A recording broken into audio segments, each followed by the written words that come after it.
Trapped in a brutal snowstorm, the CEO thought his night couldn't get any worse until he saw the face of the woman rescuing him. The shock hit harder than the cold. She wasn't just a stranger, she was the mother of the twins he never knew existed. But before we dive into the full story, let me know where you're watching from and what time it is. Now subscribe to the channel and let's get started. A vicious wind whipped through the silent roads as Tyler Brennan squinted over the steering wheel of his sleek black SUV. Snowflakes heavy as coins pelted the windshield. The engine hummed in protest, traction slipping on the icy pavement beneath. This was supposed to be a routine business trip, an easy drive to finalize a land acquisition before the new fiscal year. But now it felt like nature herself was determined to stand in his way. Tyler prided himself on precision and preparation. His entire life revolved around efficiency, from his custom-tailored suits to the tight schedule hammered out by his assistants. Delays were unacceptable, yet here he was, the CEO of one of the most powerful finance firms on the East Coast, struggling against a relentless snowstorm that threatened to stall his carefully orchestrated life. He glanced at the digital dashboard clock. 9:47 p.m. The land deal conference call was set for tomorrow morning, and he planned to be in a five-star hotel by now reviewing final contract details. Instead, the SUV's navigation system blinked uncertainly, satellites losing connection in the swirling white chaos. Tyler gripped the wheel tighter, scanning the deserted road ahead. He'd passed no headlights in over an hour, not a single sign of civilization. Just vast, moonlit fields and skeletal trees that rattled in the wind. Suddenly, the SUV lurched. A check engine light flickered on the console. Tyler cursed under his breath, feeling the engine lose power. The car slid dangerously close to the guardrail before he managed to steer it back onto what remained of the pavement. With every passing minute, the storm intensified, burying the road under drifts of snow. Vision blurred. His headlights struggled to carve a path through the avalanche of flakes. Why hadn't he turned back earlier? He remembered ignoring his assistant's caution. "Sir, forecasts say this could be the biggest blizzard in 10 years. He'd brushed off the warning, too eager to secure the property that promised to multiply his company's worth. Now, as the engine coughed for the third time, a knot of anxiety coiled in his stomach. Draped in swirling gusts, the SUV finally gave a dying groan and rolled to a halt on a lonely stretch of highway. Tyler inhaled sharply, forcing calm. He tried restarting the engine once, twice, thrice, only to be met with a stubborn silence. Snow piled higher around the tires, sealing him in with the hush of the night. He fumbled for his phone. No service. Dropping his forehead against the steering wheel, Tyler felt the sting of frustration. A high-powered CEO undone by a blizzard. How ironic. The temperature inside the SUV dropped quickly. Without the heater, the cold pressed in from all sides, creeping through the windows. All his life, Tyler believed that power and success could shield him from the unpredictability of the world. But in that moment, nature proved otherwise. Rubbing his hands to keep the blood circulating, he peered into the whiteout, searching for any shape or flicker of light. Maybe there was a farmhouse, a cabin, anything nearby. He thought of calling one of his staff, but the phone simply displayed no signal. Outside, the wind's roar seemed to intensify, as though challenging him. Tyler refused to panic. He had survived corporate takeovers, global market crashes. Surely he could handle one night in the snow. But no one can outrun the primal fear of freezing alone on an abandoned road. He needed shelter, fast. Unzipping his suitcase in the back seat, Tyler pulled out a thick wool coat and gloves, the only winter gear he had on hand. Then, steeling himself, he opened the door. A blast of icy air slapped him, nearly stealing his breath. The cold stung his cheeks with needle-like intensity as he trudged away from the stalled SUV, boots crunching in fresh powder. Above, the moon glowed faintly, half shrouded by swirling clouds. Under normal circumstances, Tyler's phone might have guided him, but these circumstances were far from normal. Each step became a small battle, the snow halfway up his calves, wind whistling in his ears.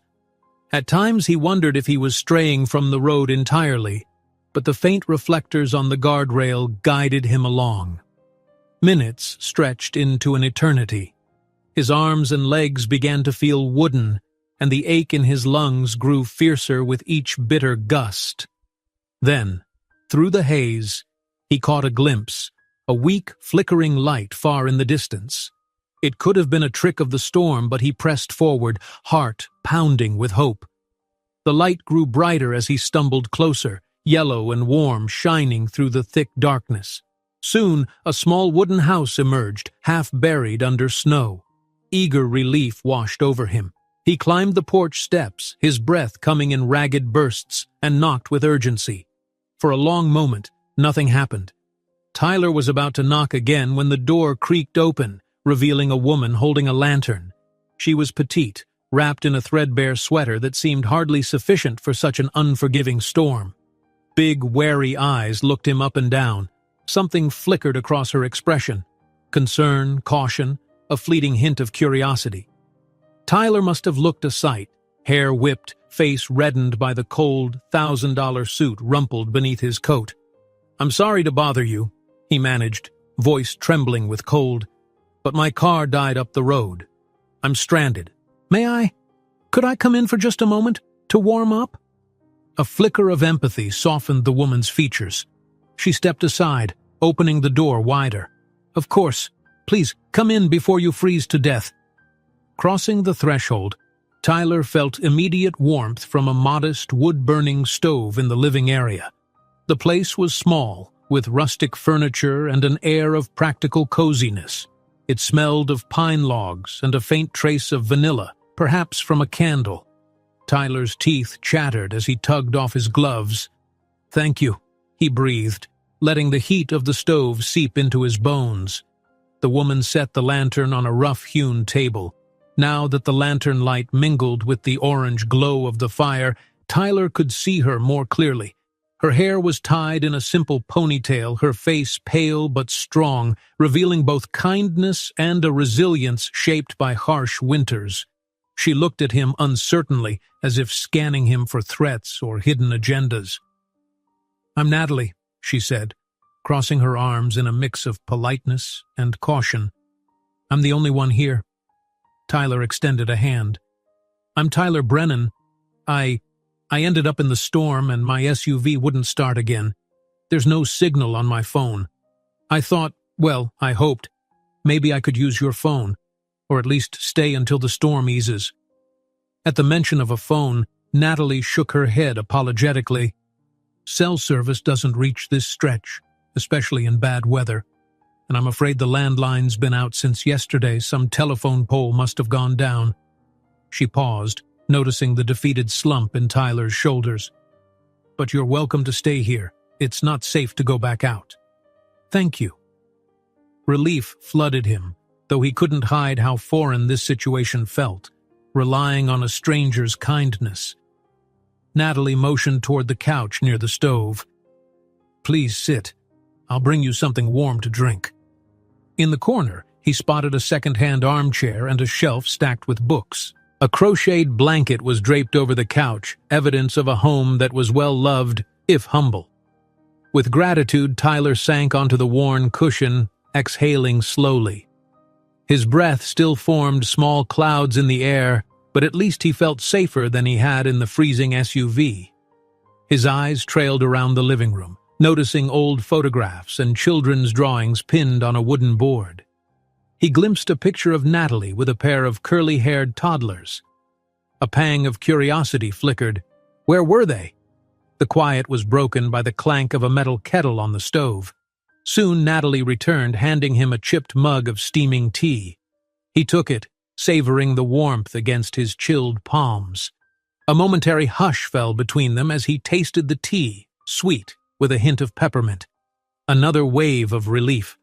Something about it reminded him of a simpler time, before boardrooms and corporate ladder climbing consumed his life. "They're asleep upstairs," she said gently, noticing his gaze flick toward the children's drawings. My twins. 5 years old. I hope you don't mind. They're light sleepers. I'd rather not wake them. An odd tightness seized Tyler's chest. Twins. He tried to swallow the surge of emotion or maybe envy swirling within.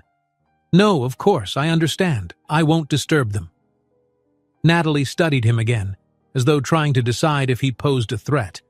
Then she offered a guarded smile. I'll get some blankets so you can spend the night here. We can figure things out when the sun's up. He nodded gratefully. Thank you, Natalie. Really. A small, thoughtful nod. I don't see many visitors, especially in the middle of a blizzard. You must have a pressing reason to be out so late. In the flicker of the lantern and firelight, Tyler's face reflected a mix of weariness and that distant ambition that always drove him forward. I had a business matter to attend to. A land deal. Something important for my company. He wasn't sure why he added the next part, but it came out anyway. I guess it's not as important as I thought, not when you're stuck in the cold. Natalie said nothing at first, letting the truth of that statement settle in the dimly lit room. Finally, she patted the couch. Rest. I'll be back with those blankets. As she walked away, Tyler realized the strangeness of his predicament. A man used to plush hotels and first-class flights, now at the mercy of a stranger's generosity in a remote cabin.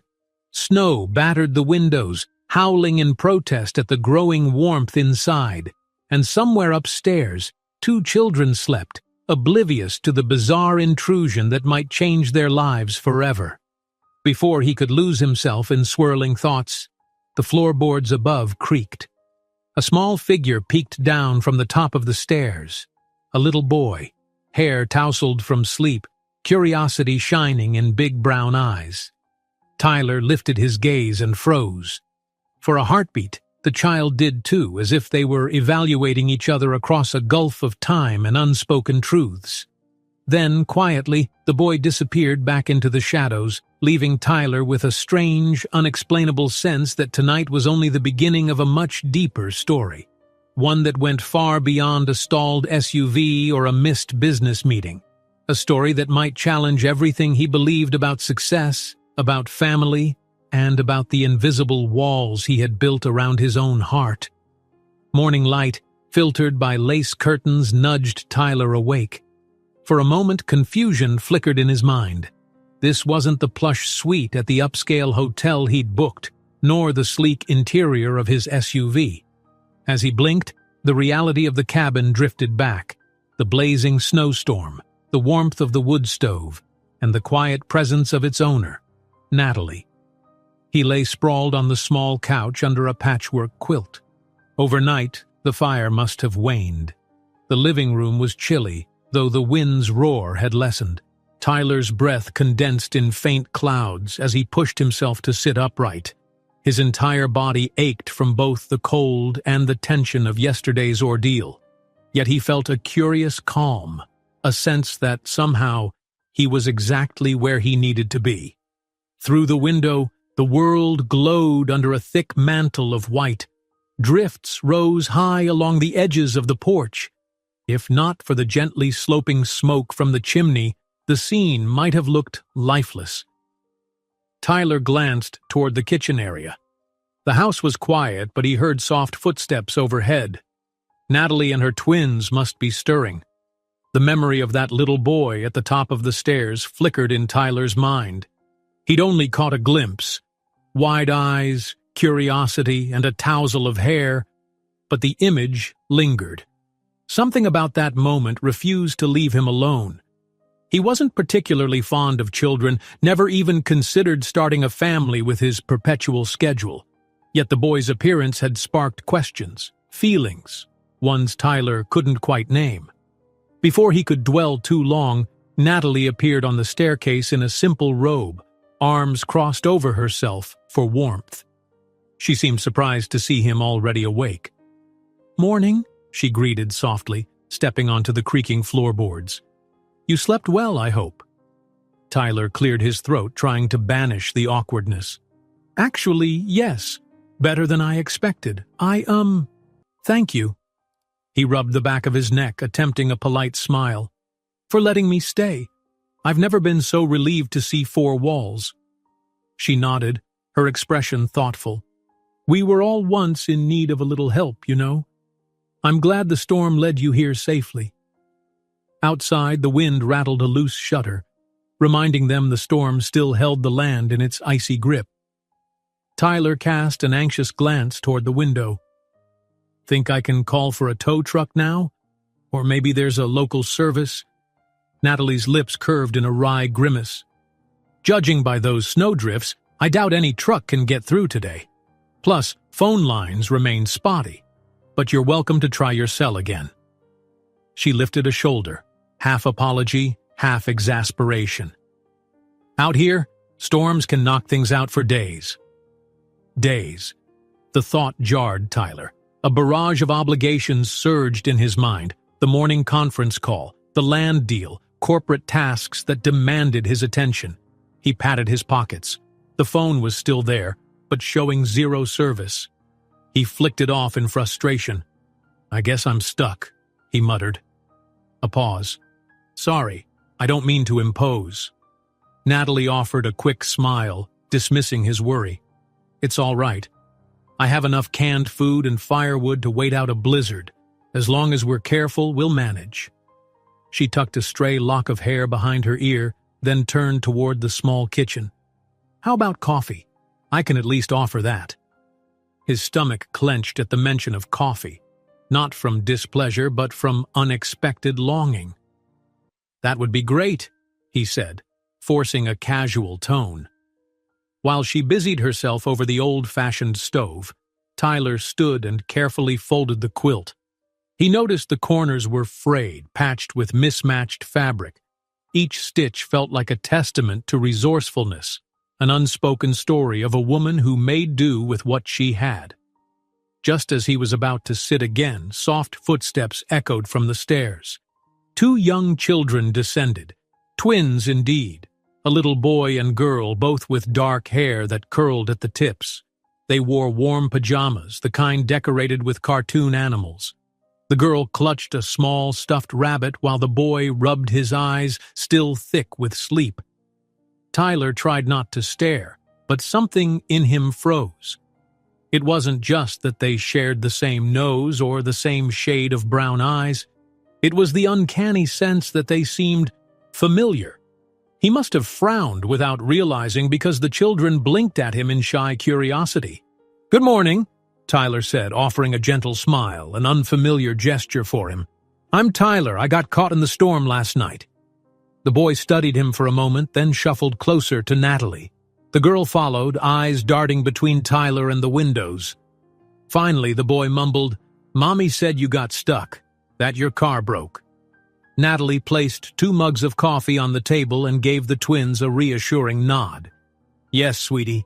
Mr. Tyler's car wouldn't start, so he slept on our couch. We're helping him until the storm clears."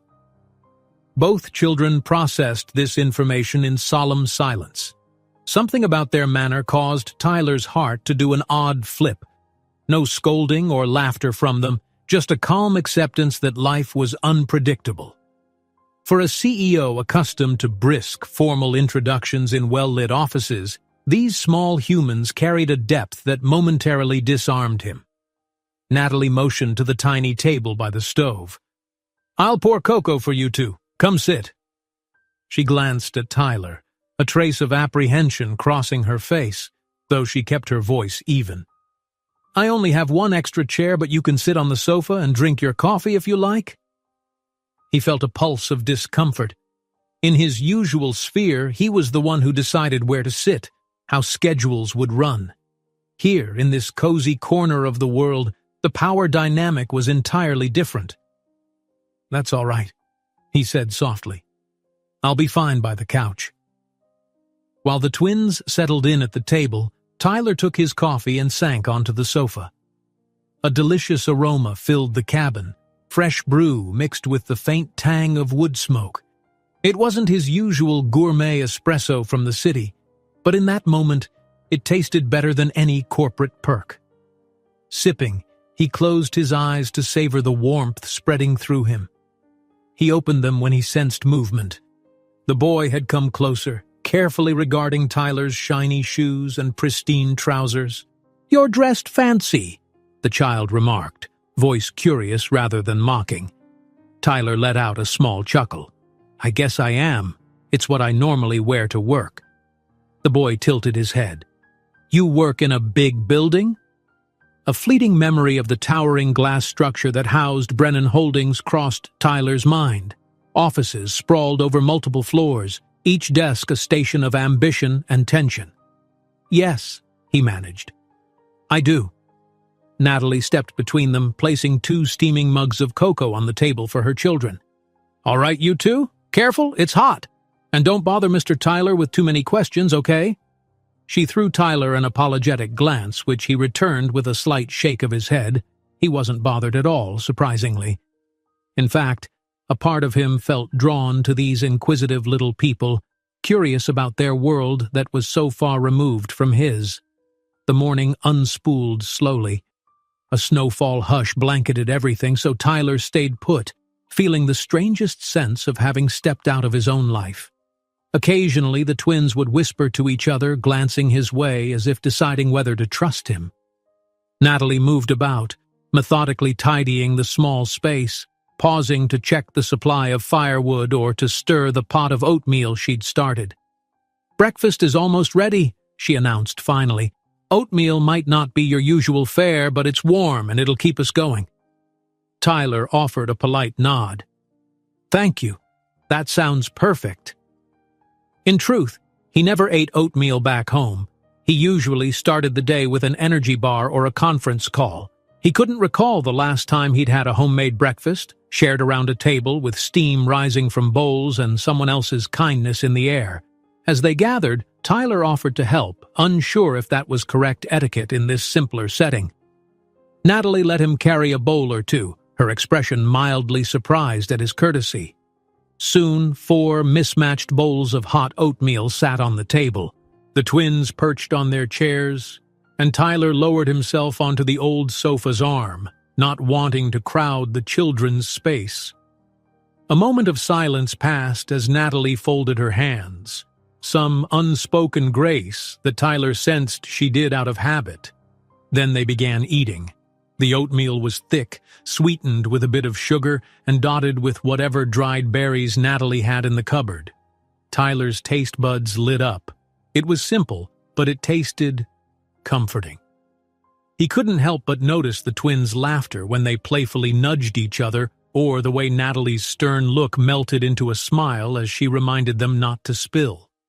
An ache welled up inside him, a realization of everything he'd neglected in his chase for corporate triumph. Family, togetherness, a sense of home. Midway through the meal, the girl twin, her name was Lily, Tyler learned, piped up, "Will we make a snowman later?" Her eyes sparkled at her mother. Natalie's smile was instant but tinged with exhaustion. "If the wind calms down and it's safe, sure, but not until the storm eases." Tyler watched the exchange, swirling with memories of his own childhood, a lonely one, overshadowed by lofty parental expectations. He turned his gaze to the swirling white outside. He had never built a snowman in recent years.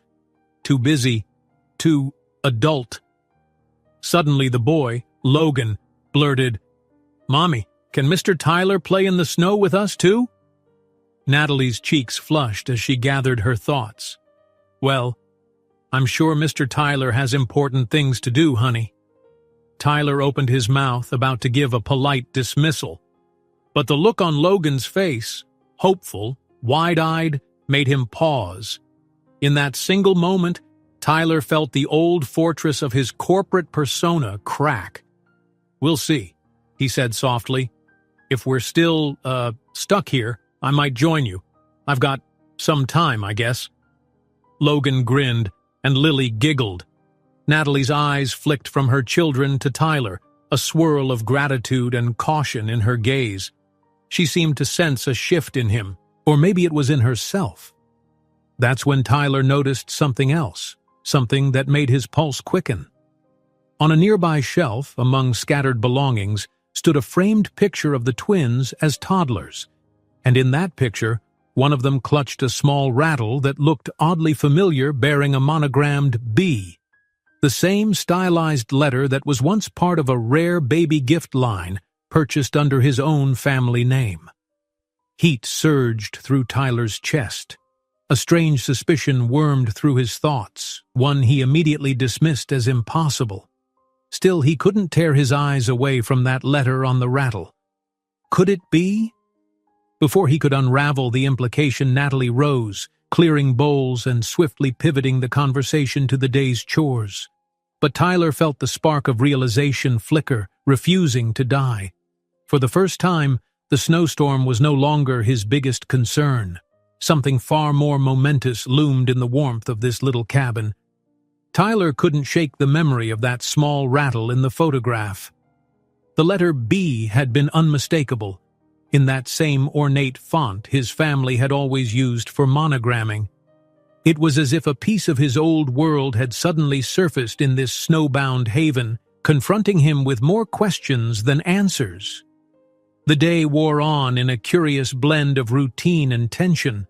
Outside, the storm's fury seemed to lessen, shifting to a steady snowfall instead of the near-blizzard conditions from the night before. Logs crackled in the wood stove, casting dancing shadows on the cabin walls. Lily and Logan amused themselves with crayons and paper, occasionally stealing glances at Tyler or calling for their mother. Meanwhile, Natalie busied herself tidying shelves, sorting through the small pantry, folding laundry, every so often glimpsing Tyler with that same guarded, pondering look. Despite the swirl of questions in his mind, Tyler tried to be useful. He helped bring in fresh wood from the stack outside, stomping off snow at the door so as not to track it all over the floor. He offered to wash dishes after lunch, though he lacked the practiced ease of someone who did this often. Natalie watched him rinse plates at the tiny sink, a slight crease on her brow. She was polite, but there was an invisible barrier between them. Some unspoken wariness mingled with curiosity. Eventually, the twins retreated to their room for an afternoon nap, leaving Tyler and Natalie alone in the living area. A hush settled, broken only by the hiss of the fire and the distant moan of winter wind. Tyler stood near the window, arms folded, eyes tracing the silent forest that spread beyond the yard. "Is the weather always this harsh out here?" he asked, half to break the silence, half out of genuine wonder. Natalie set down the dish rag, leaning against the back of a chair. "Winters can be brutal," she admitted, "but usually we have warning. I stock up on essentials, just in case." She gestured around her. "When you have children, you learn to be ready for anything." Children. The word hung heavily in the air. Tyler inhaled, turning to face her. He hoped to find a way to broach the subject swirling in his mind. "Where are there—" he started, then immediately felt awkward. "I mean, the twins' father—" His words tapered off. Natalie's expression stiffened. Something flickered in her eyes, a combination of hurt and an old, guarded pain. He regretted asking so directly, but it was too late. She drew a slow breath, arms crossing over her chest. "It's not something we talk about," she said quietly. "He left a long time ago, before they were born." A spark of sympathy, maybe even guilt, pricked at Tyler. He nodded, not pressing for more. It was clear that whatever had happened was deeply personal, not a story to be shared lightly. Yet the coincidence of that rattle still nagged at him. Could it be that someone else had gifted the toy, just happening to use the same style of monogram? Possibly. Or was there a deeper link? Natalie cleared her throat, changing the subject. "I appreciate your help around here," she offered, her voice softer. "I'm sure this isn't how you pictured spending your weekend." Tyler gave a short laugh, lacking humor. "I had business meetings and calls lined up, contracts to finalize." He glanced around. "Yet here I am, in a remote cabin with no signal, and ironically, I feel oddly at peace." He hadn't meant to sound so confessional, but the words slipped out. Natalie tilted her head, a small smile ghosting her lips. "I guess the storm forced you to slow down." He nodded, gaze drifting to the window. "It did. I'm usually never still. My mind's always racing to the next deal, the next goal." He shrugged. "I thought that was all that mattered." A thought lingered at the edge of his mind. Meeting Lily and Logan had stirred something he hadn't felt in years. This sense of wonder, of life being more than profit margins and acquisitions. But he wasn't sure how to articulate that, not without sounding sentimental or foolish. Natalie's eyes flicked to the photograph shelf. Tyler followed her gaze, heart pounding. Did she know what he'd noticed? Did she sense his suspicion? Her voice was low. "You keep looking at that picture." He swallowed. Sorry, I just..." He tried to choose his words carefully. "Where did you get that rattle the boy's holding?" A tense silence yawned between them, thick and pressing. Natalie's posture grew rigid, as if bracing for a confrontation. "It was a gift," she said finally, her tone guarded. "Why?" Tyler hesitated, unsure how much to reveal. He wasn't ready to accuse her of anything or to confess the swirling thoughts in his own head. "It seemed familiar, that's all," he said carefully. "My family used a similar monogram for certain items." She held his gaze, eyes sharp with an emotion he couldn't quite label. "Perhaps it's a coincidence," she murmured. He wanted to ask more, but the sound of small footsteps on the stairs ended the conversation abruptly. Lily padded into the living room, her stuffed rabbit held tight, yawning. She gave Tyler a shy wave. "We want a snack," she announced, as though that were the most pressing matter in the world. Natalie exhaled slowly, forcing a smile as she looked at her daughter. "All right, sweetheart. Let's see what we have." The tension from moments ago still lingered in her eyes. While they prepared an afternoon snack of crackers and peanut butter, Tyler busied himself by stacking more wood by the stove, feeling unsettled. His head buzzed with possibilities. He knew he should drop the subject. The last thing he wanted was to upset the woman who was housing him. But the puzzle of the rattle and the fatherless twins gnawed at him, refusing to be ignored. He told himself it was none of his business. He had come here purely by chance. Tomorrow or the next day he'd be gone, returning to his skyscraper domain.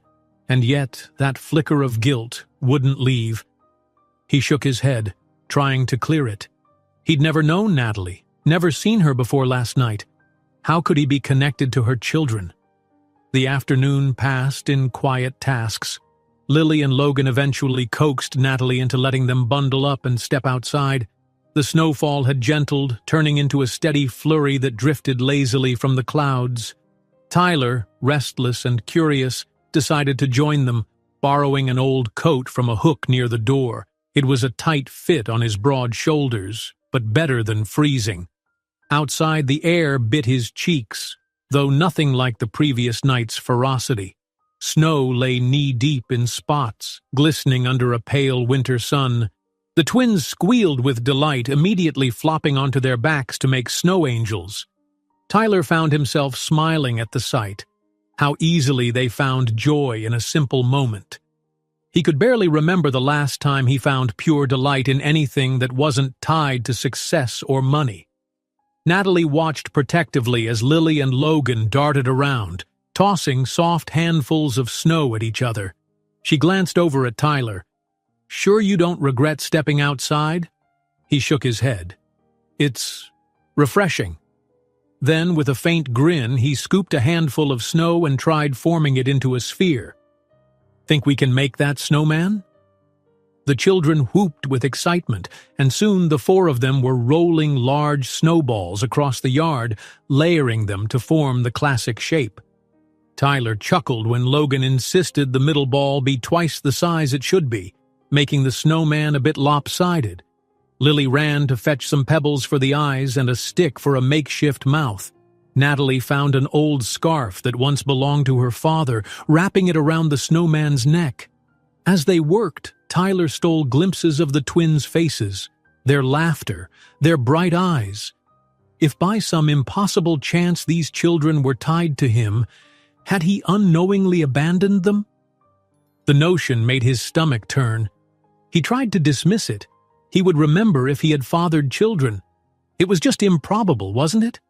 A swirl of wind brushed snow into their faces, and the twins shrieked in mock terror, running behind Tyler for protection. He found himself laughing, truly laughing, as he shielded them. Even Natalie cracked a grin. In that fleeting instant, an image flashed in Tyler's mind. The four of them together, not as strangers, but as something akin to a family. The thought tugged at emotions he'd long kept dormant, stirring equal parts warmth and alarm. When they finally finished building the snowman, Lily and Logan jumped around it in celebration. Natalie adjusted their hats, making sure their ears were covered. Then she turned to Tyler, eyes narrowing slightly against the cold. "All right, let's get inside. These two need to warm up." Tyler nodded, brushing clumps of snow from his borrowed coat. As they trudged back into the cabin, the afternoon sunlight caught the falling flakes, turning them briefly into a shower of diamonds. For a moment, Tyler paused, letting the children go ahead with their mother. He gazed out at the quiet whiteness, grappling with an upsurge of tenderness he didn't know how to place. He stepped inside, and the warmth of the cabin enveloped him once more. Natalie helped the twins peel off their damp mittens and boots, scolding them lightly for soaking their socks. Tyler shrugged out of his jacket, lost in thoughts that crashed like avalanches inside his head. He had come here chasing a land deal. Now he was chasing an inexplicable sense that his future might be bound up in a place he never expected, with people he never knew. Something more important than any contract was at stake. He just didn't know what to do about it. Unable to ignore the thrum of suspicion, Tyler took a deep breath. He would find a moment alone with Natalie, ask more questions, carefully. Maybe the truth was simpler than he feared. Yet as the late afternoon light dimmed, turning the cabin's windows to gray squares, he couldn't escape the sense that everything was about to change, and he had no idea how to prepare for it. Night rolled in steadily, cloaking the world beyond the cabin windows in darkness. Another hearty fire burned in the wood stove, casting flickering light on the walls and filling the air with that comforting scent of burning pine. Tyler sat in the living room, a makeshift lamp turned low on the side table. The twins were tucked upstairs, exhausted from their snowy adventures. In their absence, the small house felt impossibly quiet. Natalie stood at the kitchen counter, rinsing the last of the plates from dinner. She wore a worn sweater and jeans, her damp hair pulled back in a loose ponytail. Tyler could see the fatigue etched on her features, the kind of weariness that comes from juggling single parenthood in the midst of a winter storm. As if sensing his gaze, she glanced his way, then turned off the tap. "I'm going to check on them," she murmured, wiping her hands. "Make sure they're settled." He nodded. "Sure, take your time."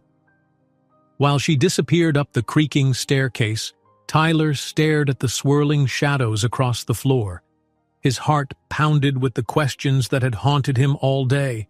Was he overthinking that rattle? Had there been an innocent explanation for why it bore the letter B? He tried to reason himself out of the suspicion.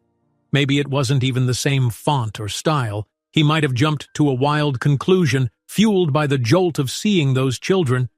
Yet the image of Lily and Logan refused to leave his mind. They carried themselves with a gentleness, a spirit that felt achingly familiar. That sense of familiarity he couldn't name, as though a piece of him recognized them. It felt impossible. Still, logic offered no easy answers. He couldn't recall ever meeting Natalie before last night. If they had crossed paths, wouldn't he remember? A few minutes later, Natalie returned, her footsteps soft on the wooden stairs. She paused, noticing Tyler's thoughtful expression. "Is everything okay?" she asked, her tone calm but watchful. Tyler cleared his throat, uncertain how to begin. He gestured for her to join him, and she approached the small couch with measured caution. "Listen," he said quietly, leaning forward. "I appreciate everything you've done, letting me stay, feeding me. I don't want to intrude on your personal life, but—" He hesitated, breath shaky. "I can't shake the feeling there's something I need to know." Natalie's eyes flicked away, her jaw tensing. "I don't know what you mean," she said softly. He rubbed a hand across his forehead, wishing he could find the right words. "The rattle in that photo. And your children? I noticed how they—" Tyler blew out a frustrated breath. "I'm not saying, God, I don't know what I'm saying. But it's strange. That specific monogram is from my family's custom line. We only ever had it done for personal gifts." A charged silence filled the space between them. Natalie's hands clenched into fists on her lap. She stared at a knot in the wood floor, refusing to meet his gaze. Finally, Tyler asked the question that had echoed in his mind all day. "Is there a chance, any chance, that I'm connected to your kids?" His voice sounded foreign to his own ears, laced with disbelief and trembling hope. Natalie's head snapped up, eyes wide with alarm. For a moment, she looked ready to protest, to lash out in denial. But something in Tyler's expression must have moved her, because her anger melted into reluctant sorrow. I never wanted to burden you," she managed, voice tight. His heart thundered. He tried to keep his tone steady. "Please, tell me." She swallowed hard, tears glistening in the corners of her eyes. "I was young, 7 years ago," she began, picking her words carefully. "Fresh out of school, trying to make a life in the city. I got a job as an event hostess at a gala. Fancy place, fancy people." A bitter smile tugged at her lips. "That's where I met you. You and your associates had a private lounge. You were celebrating some corporate milestone. I was serving champagne." Tyler's mind whirled. He'd attended so many galas, so many events. His memory blurred, yet faint images stirred. Glittering decor, an upscale venue, the swirl of expensive liquor. Did we? Natalie nodded, cheeks burning at the recollection. "You were different that night, not as guarded as you seem now. Maybe you'd had a bit to drink, or maybe you just wanted to forget yourself." She hesitated. "We ended up talking in a corner of the lounge. You told me you were tired of all the facades." Her voice wavered. "One thing led to another. I never expected more than a fling. And when you left, I realized I didn't even have your real number. A few weeks later, I found out I was pregnant." Tyler felt the ground tilt beneath him, shock pounding in his ears. "You never tried to reach me?" A tear slipped down Natalie's cheek. "I didn't have a way. The number you gave me was for an assistant who had no idea who I was. They brushed me off, said you were busy." She inhaled shakily. "I had no resources, no support. A friend took me in, but eventually I lost that job. Then I discovered I was having twins." Tyler's stomach twisted, guilt and regret surging. "My God," he whispered, "all this time." "The rattle you saw," she continued, voice trembling, "was a gift your colleague handed me the morning after the gala, saying it was from you. I never understood the gesture. Maybe you gave it flippantly, or maybe you had no idea. It just showed up at my door. It had the B monogram. I kept it because—" She broke off, eyes closing. "It was all I had of you." He sank back against the couch, struggling to breathe past the flood of conflicting emotions. If her story was true, and every detail pointed to it, then Lily and Logan were his children, twins he'd unknowingly abandoned. A wave of shame hit him like a wrecking ball. All his life, he'd prided himself on control, on never leaving loose ends. Yet he'd left the biggest loose end of all, 2 tiny lives. Natalie turned away, trying to compose herself. "I'm sorry for not telling you earlier, but I thought you didn't care, that you just used me and moved on." Pain lanced through Tyler's chest. He remembered the aimless emptiness of that period in his life, the nights blending into a haze of parties and business deals. "I never knew," he rasped, burying his face in his hands. "I would never have left you to face this alone if I'd known." She gave a short, hollow laugh. "Would you have believed me? A random hostess claiming you fathered her twins? Even if I'd managed to talk to you, your lawyers would have shut me down. The power difference was too big." He had no rebuttal. She was probably right. His old self would have been suspicious, might have demanded tests, might have cast her off. The realization cut him to the core. Several heartbeats passed in silence before Tyler finally looked up, eyes red-rimmed. "So, Lily and Logan," he whispered, "they are my children?" Natalie nodded, tears spilling free. "I tried to keep them safe. I left the city, came out here to the only family house we had left, this cabin, raised them quietly. I never planned on seeing you again." His gaze flicked toward the dark hallway leading to the stairs. 2 small lumps of life lay asleep up there, unsuspecting. He felt a rush of longing so strong it nearly doubled him over. "They don't know," he said thickly, a shake of her head. "All they know is their father wasn't around. I just told them he couldn't be in our lives." Emotions swirled, anger at himself, sorrow for Natalie, heartbreak for the children. Tyler swallowed the lump in his throat. I want to make this right," he said, not sure how that was even possible. "I want to know them. I want to help." Natalie's eyes flashed with an emotion somewhere between hope and despair. "I don't want your pity or your money," she said quietly. "We've managed. We're not living in luxury, but the kids are safe, loved. That's all that matters." His heart ached. "That's good. But it's not enough for me to just say, 'Oh, well, sorry for the inconvenience.' They're my children, too. I want to—" He paused, voice breaking. "I want to be in their lives." Her shoulders trembled, tears shining on her cheeks. For a moment she seemed poised to push him away again, but she finally whispered, "I never wanted to keep them from you, but what choice did I have? I was terrified." Tyler slid closer, careful not to touch her without permission. "Look at me," he urged softly. When she lifted her eyes, he let out a shaky breath. "I'm not that man from the gala anymore, or at least I hope I'm not. If you'll let me, I want to prove that I can be here for you. For them." Natalie searched his face, her defenses wavering. "It's not that simple. I can't just hand my kids over to a stranger who shows up in a storm." "I know," he murmured, "and I know you have no reason to trust me. But please, I'll do whatever it takes. Tests, paperwork, anything. Just let me try."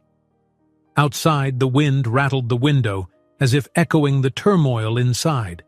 For a long minute, neither spoke. The only sounds were their measured breathing and the crackle of the fire. Finally, Natalie sighed, running a hand over her eyes. "We'll take it slow," she said, her voice threadbare. "For now, let's keep this between us. Lily and Logan, let's not turn their world upside down overnight." Relief and guilt flooded Tyler simultaneously. He nodded, not daring to argue. "All right," he whispered. "I promise. I won't say anything until you decide it's time." She stood up, arms hugging her torso as though she were cold. I need to check the fire, then get some rest," she said in a subdued tone. "We can talk more tomorrow." He watched as she walked toward the hearth, prodding the embers and laying another log. Her posture spoke of exhaustion and sorrow, the weight of years carried in her shoulders. Tyler wished he could fix everything right now, but he knew the damage couldn't be undone so easily. Running a hand through his hair, he exhaled shakily. He had come here for a land deal, but he'd found something far more important, a family he never knew he had. And ironically, discovering that changed every plan he'd ever made.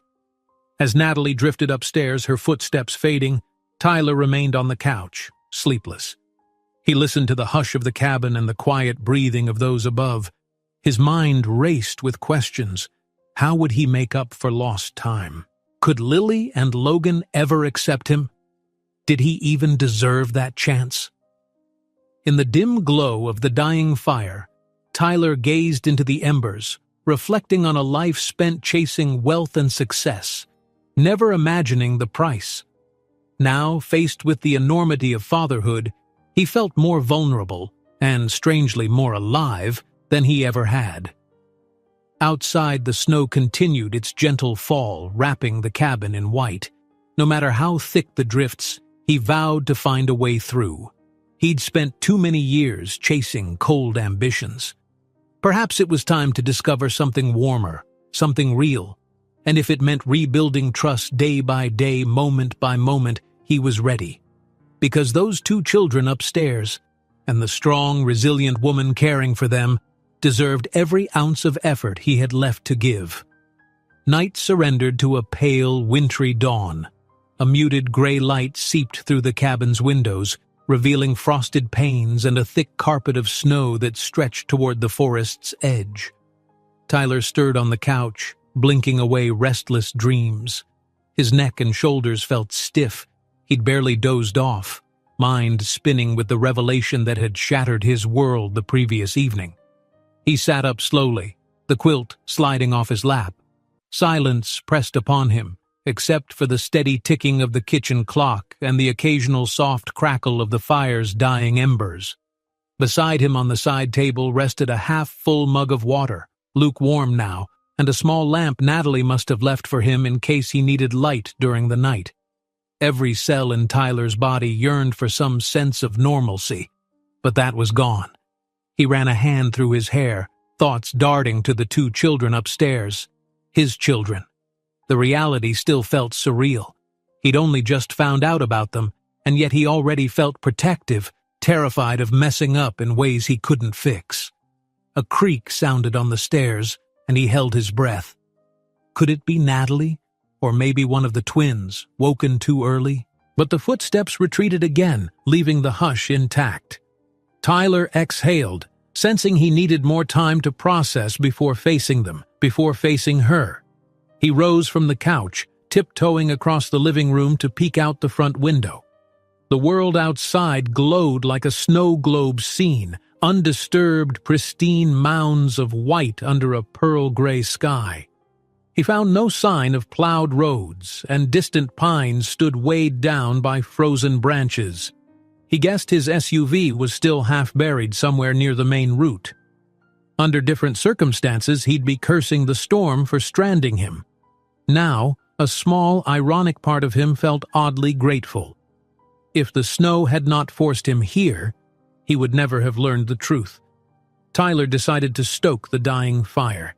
He knelt beside the stove, carefully adding a split log, then coaxed the embers back to life with gentle puffs of breath. Soon, flames crackled anew, warmth pushing back the morning chill. He found himself pausing to watch the flickers of orange dance, something meditative in the way the flames leapt and curled. "You're up early." He turned to see Natalie descending the stairs, her expression neutral but wary. She wore a thick cardigan over her pajamas, arms hugged around herself to keep warm. With a nod of greeting, Tyler stood, giving her space near the stove. "Couldn't sleep much," he admitted softly. "Just thinking." She looked at him, something haunted flickering in her gaze. "Me too," she confessed. Her eyes darted toward the window as if measuring how much more time this storm would allow them, how much longer they'd be stuck in each other's orbit. An uneasy silence settled. Tyler cleared his throat. "How are they?" He wasn't quite sure how to refer to Lily and Logan yet. Saying, "our children" felt too abrupt, but calling them the twins felt distant. "They're still asleep," Natalie replied. "They usually get up around 7. She tucked a loose strand of hair behind her ear, exhaling. "I'm sorry if I sounded harsh last night. It's just, everything's happening so fast. I've been alone with them for so long. I never planned." She trailed off, a tremor in her voice. Tyler approached, stopping a respectful distance away. "You don't need to apologize. You've done an incredible job raising them." A raw note colored his tone. I only wish I hadn't been so oblivious. A flicker of sorrow crossed her face. It's not entirely your fault. We were strangers in a whirlwind situation, and once I realized I was pregnant, there was no easy way to reach you. He took in her tired features, the faint circles under her eyes that spoke of countless sleepless nights. You said you'd like to keep this between us for now, that we shouldn't tell them yet. He paused. Do you think we can at least spend time together? Let them get to know me without any big announcements? She hesitated, then nodded slowly. Yes, that seems best. For them. Let them see who you are so it's not a shock if we eventually explain. Tyler's chest tightened with gratitude. Thank you. An awkward hush lingered between them, both grappling with 1,000 questions. Finally, Natalie moved to the kitchen, flicking on a small light. How about breakfast? She asked, almost in a practical, business-like tone. The storm might keep us here another day or two, so we should figure out what we have left in the pantry. He followed, noticing again how tiny the kitchen was, just enough space for one or two to maneuver. Sure, he said, glancing at the shelves of canned goods, some boxes of pasta, a sack of flour. I can help if you want. She opened her mouth, perhaps to decline, but then she relented, rummaging through the cupboards. If you could check the fridge, see if we have any eggs left, that'd be great. Tyler did so, discovering 2 eggs, some butter, half a jug of milk, and a few vegetables, most past their prime. Yet it felt oddly satisfying to handle these everyday tasks. For years, his breakfasts had been quick bites at a cafe or boardroom pastries.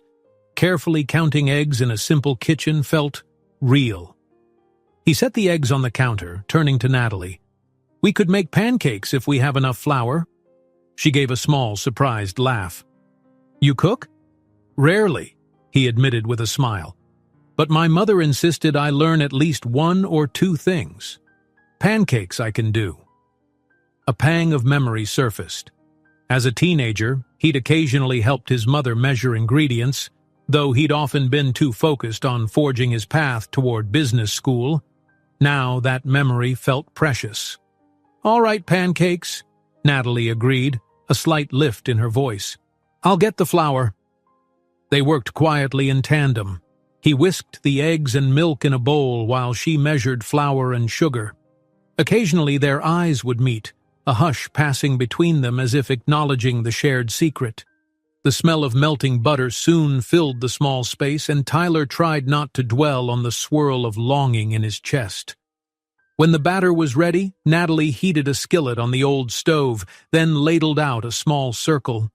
The sizzle seemed to break some of the tension. Tyler found himself asking softly, Are Lily and Logan in kindergarten or first grade?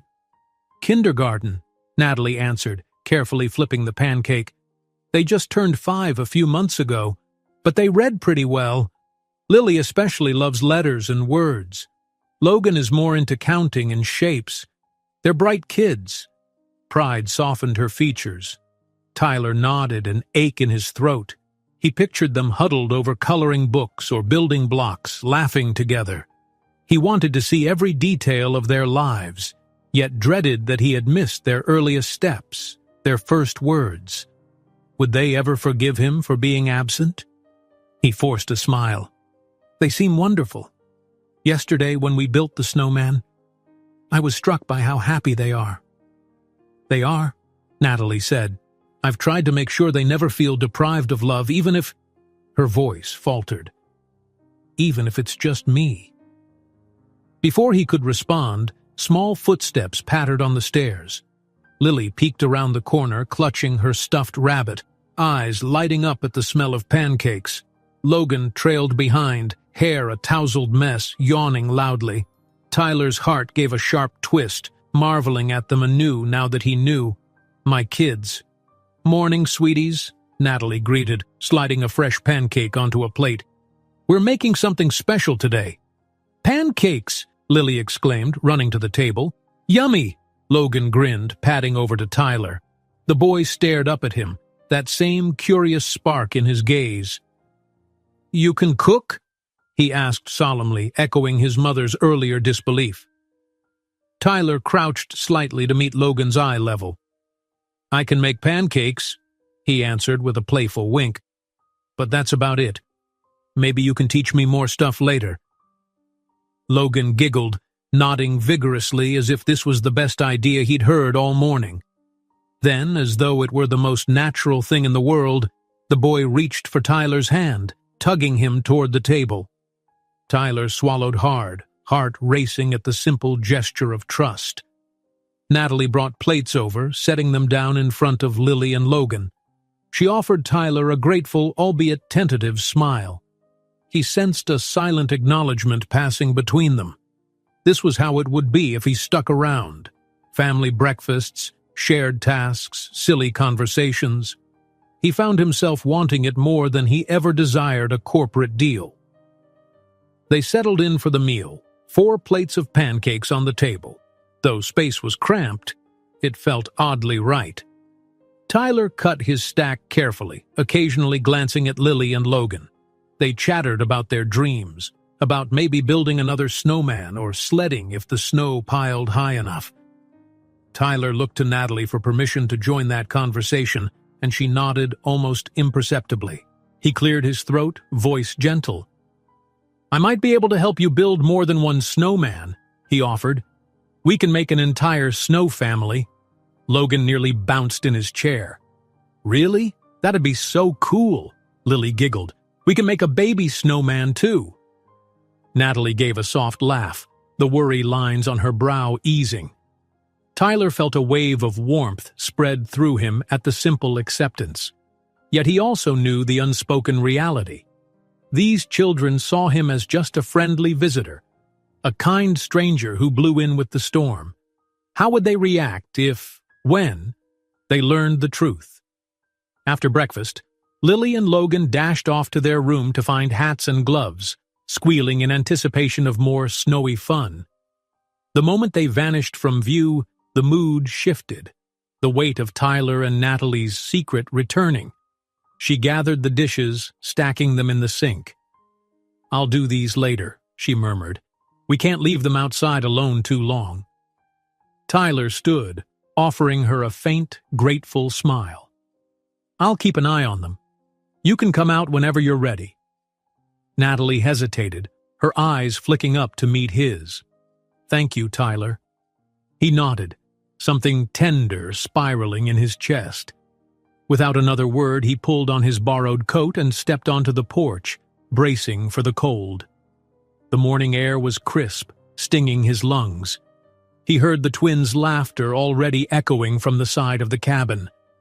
As he trudged through the snow to join them, his mind buzzed with possibilities. He was determined to seize any moment of connection, to lay the groundwork for something lasting, whether or not Natalie believed it could happen. For now, he'd settle for building snow families and hearing their laughter. All the corporate pressures that once governed his life felt distant, overshadowed by a greater responsibility. He found Lily and Logan trying to roll a massive snowball, grunting and pushing. Tyler laughed, diving in to help. They squealed in delight, ordering him to make it bigger and bigger. With each push, he felt a sliver of hope that one day they would understand who he was, and that maybe, just maybe, they'd let him stay in their world. In the distance, the forest loomed, and overhead, clouds hinted at more snow to come. But in this small pocket of warmth and laughter, Tyler sensed the first glimmers of a new life forming. He couldn't change the past, but he could fight for the future. And so, kneeling in the sparkling drifts, he shaped each mound of snow with a careful hand, forging a tiny symbol of the family he hoped to claim, no matter how many storms lay ahead. The snow crunched beneath Tyler's boots as he knelt to help Lily and Logan stack another gleaming sphere of packed ice. Morning had stretched into midday, and the sky above remained a low, shifting mass of pewter clouds, occasionally releasing fresh flurries. Crisp air brushed Tyler's cheeks. Only a day ago he would have been in a suit, discussing profit margins. Now he was out in a borrowed coat, rolling snowballs alongside 2 children who were, unbeknownst to them, his own. Lily giggled as Tyler balanced the second ball on top of the first. "He's almost as tall as you," she declared, measuring the snowman's height with her mittened hand. Indeed, the creation neared Tyler's shoulder, thanks to their enthusiastic piling. Logan darted around to pat the snow firmly, making sure the structure remained stable. "You know," Tyler said, looking between them with a playful glint, "this might become the biggest snowman in the entire county if we keep going." Logan's eyes sparkled. "Let's make it bigger than the house." Lily giggled, kneeling to gather a new armful of snow. "Then we'd have to climb ladders to put the head on." Tyler let out a genuine laugh, one he didn't even try to restrain. He marveled at the simple joy radiating from these kids, at how wholeheartedly they threw themselves into an activity that offered no tangible reward besides fun. It wasn't like a board meeting where everything hinged on success or failure. Here, the stakes were simply the delight of creation. As the trio worked, the cabin door swung open. Natalie emerged, wearing a thick scarf and holding a small basket. The wind caught a few strands of her hair, whipping them across her face. She stepped carefully through the drift, approaching them with faint uncertainty. Tyler paused, noticing she seemed torn between letting them continue alone and joining in. Lily and Logan, however, made the choice for her. "Mommy!" Lily shouted. "Come see how tall it is!" Natalie smiled, tucking the basket under her arm as she trudged closer. "I can see that from the porch. You're really going all out." "We're aiming for record-breaking," Tyler joked, gently patting the top sphere. He saw a flicker of relief in Natalie's eyes. Maybe she was glad the mood remained light. She set the basket on a small patch of cleared snow. "I brought some snacks," she explained. "Figured you might need a break. Hot cocoa in a thermos, a few biscuits. The wind's picking up." Sure enough, a sudden gust blew across the yard, ruffling their coats and sending a swirl of powdery snow into the air. Lily and Logan squealed, pressing themselves against the snowman to stay upright. Tyler shielded his eyes, then quickly ushered the twins toward Natalie. "Snack time," he said with mock sternness, making them laugh. "No arguments." The four of them settled on a makeshift bench of packed snow near the cabin's porch. Natalie poured steaming cocoa into small cups, and the twins warmed their fingers around the edges, sipping gratefully. Tyler accepted a cup as well, though he mostly watched the kids. Every so often, Lily would make a silly face, or Logan would point out an interesting shape the wind had carved. Tyler recorded each detail in his mind, hungry to store every memory. Natalie handed out the biscuits, small round cookies that tasted faintly of cinnamon. Tyler bit into one, the sweetness mingling with the bitter tang of cocoa. As a hush fell, he realized how natural it felt, like a quiet family moment. No tension about fatherhood, no awkwardness about corporate life, just warmth shared among them, despite the cold. When Lily finished her cookie, she hopped off the snowy seat, bounding back toward the half-built snowman. "I want to find sticks for arms," she announced, scanning the perimeter. "Logan, help me?" Without waiting for a reply, she trudged off, her younger brother scrambling after her. Natalie and Tyler both stood to follow, though at a more leisurely pace. They drifted a few steps behind the children, letting them scout the yard. A scattering of nearby trees had shed branches under the storm's weight, leaving plenty of twiggy options. The kids pounced on them like buried treasure. "Look!" Lily cried, waving two spindly sticks. "These can be arms!" Logan nodded vigorously. "And maybe we can find pine cones for the buttons." Natalie pointed out a small pine near the fence. "There might be cones under that tree, but be careful. The ground's icy." Lily and Logan dashed off in that direction, giggling. Tyler and Natalie lingered behind, the hush of winter enveloping them. He caught her eye, and for a moment, neither spoke. The camaraderie they'd shared while building snowmen and sipping cocoa hung in the air, a fragile peace overshadowed by the secret they kept from the twins. Natalie cleared her throat, glancing at the kids rummaging by the pine. "They like you," she said quietly, almost surprised. "Logan especially seems drawn to you." Tyler swallowed, gazing at the boy crawling around in search of pine cones. "He's incredible," he managed, voice low. "They both are." She nodded, a faint smile touching her lips. "They're good kids. Curious. Brave. I always wanted them to grow up feeling safe," Tyler ventured softly. "They seem to be doing well. You've given them so much with so little." He paused. "But maybe now I can help, in whatever way you think is best." He sensed the weight in her posture, the internal debate that warred behind her eyes. When she finally spoke, her voice trembled. "I'm not used to letting anyone into our life, especially not like this." He nodded, gloved hands tensing at his sides. "I understand.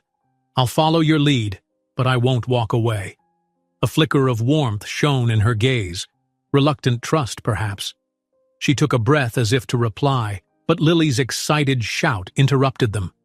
"Found 3 cones!" the little girl cried, waving her prizes overhead.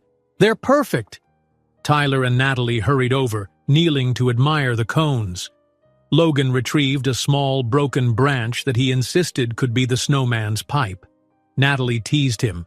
"Our snowman smokes?" She feigned shock, making Logan burst into laughter.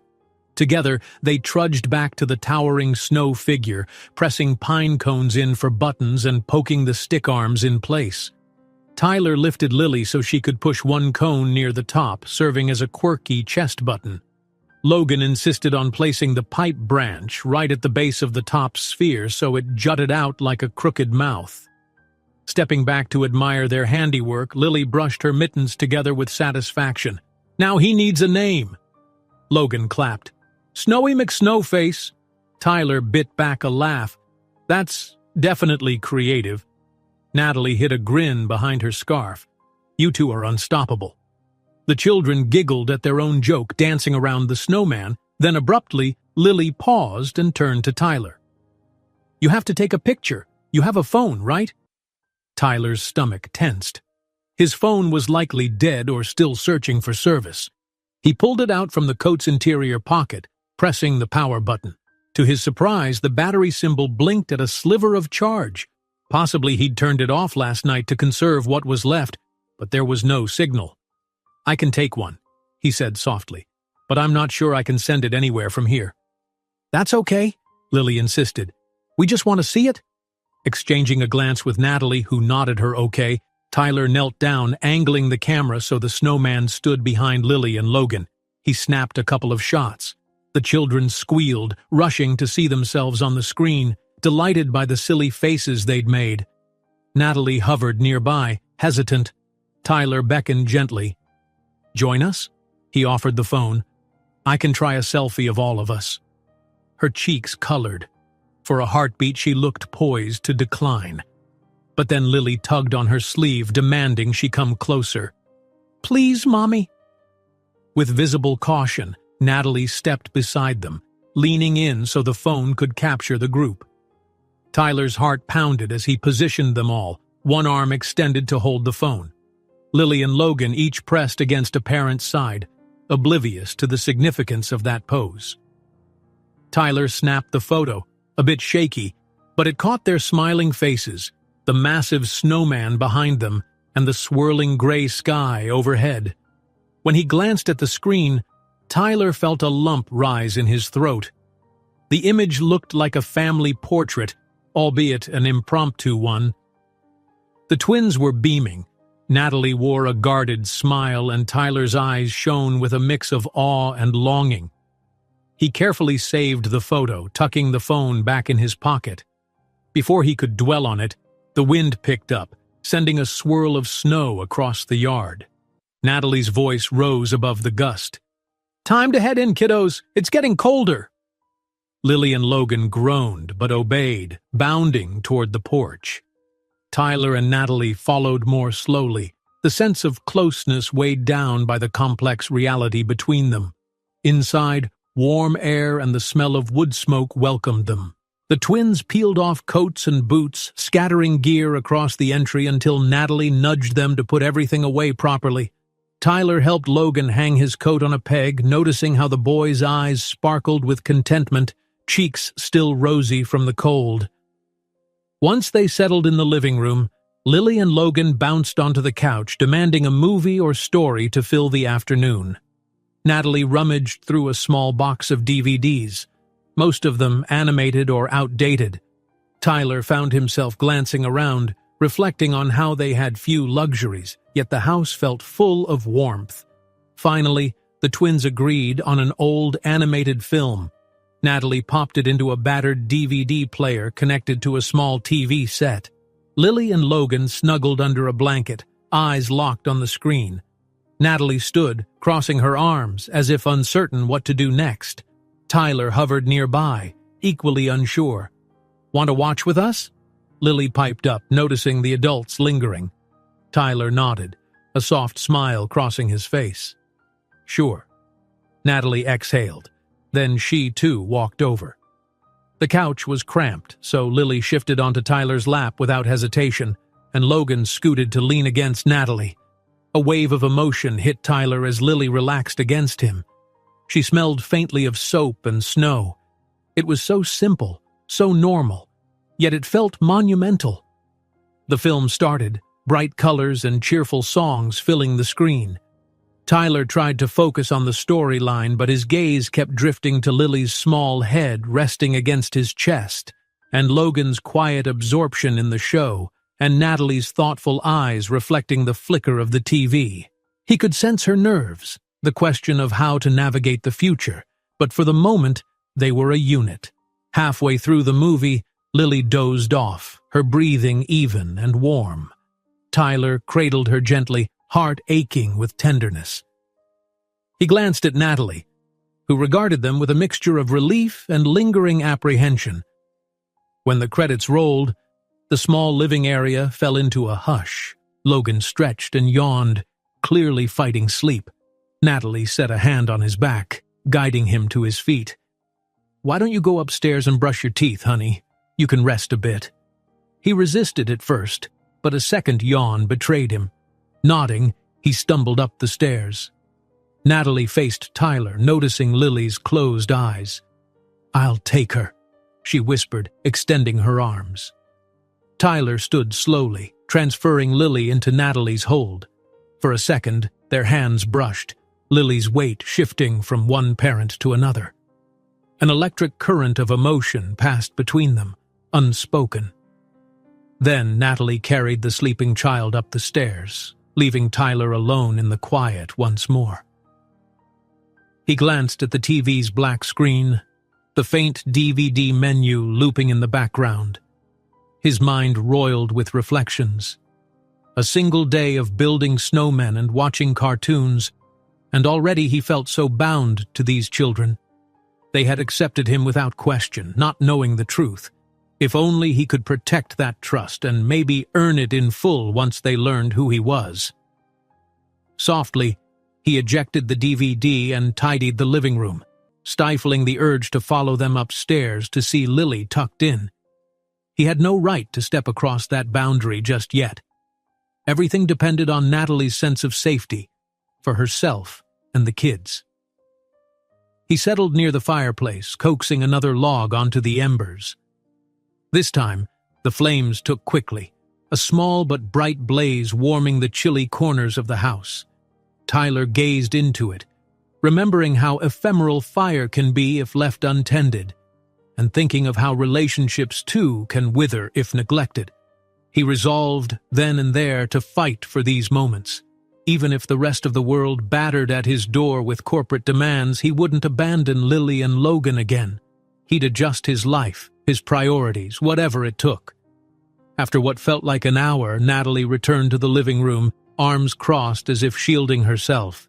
Her eyes flicked to him, the dancing flames reflecting uncertainty. "They're both asleep," she murmured. "Afternoon nap, I guess. They've had a busy day." Tyler stood, brushing off any stray ashes from his hands. "Yeah, they wore themselves out." A pause, then softly, "Thank you for letting me share these experiences with them." She nodded, lips pressed together.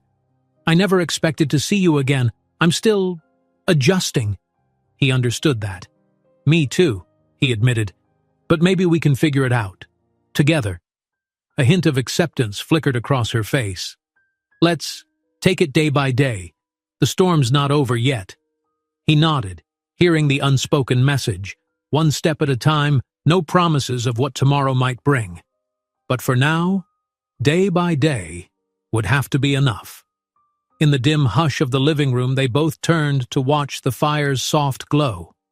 Outside, fresh flakes drifted from the gray sky, layering the world in cold silence. Yet inside this cabin, a fragile warmth was growing, an ember of hope, fueled by Tyler's newfound determination and Natalie's cautious willingness to let him stay close. A restless wind rattled the window panes that evening as though urging the storm to make its final stand. The day's comforting routine, snowman building, snack breaks, and a cozy movie had faded into an early twilight. Natalie lit a few candles around the living area, adding soft glimmers of light to the glow of the wood stove. Outside, the sky melded into a swirl of pale gray that threatened deeper darkness. Tyler stood at the small table, stirring a pot of soup that Natalie had left simmering. He wasn't much of a cook, but the gentle instructions she'd murmured before tending to Lily and Logan upstairs had given him confidence to manage something simple.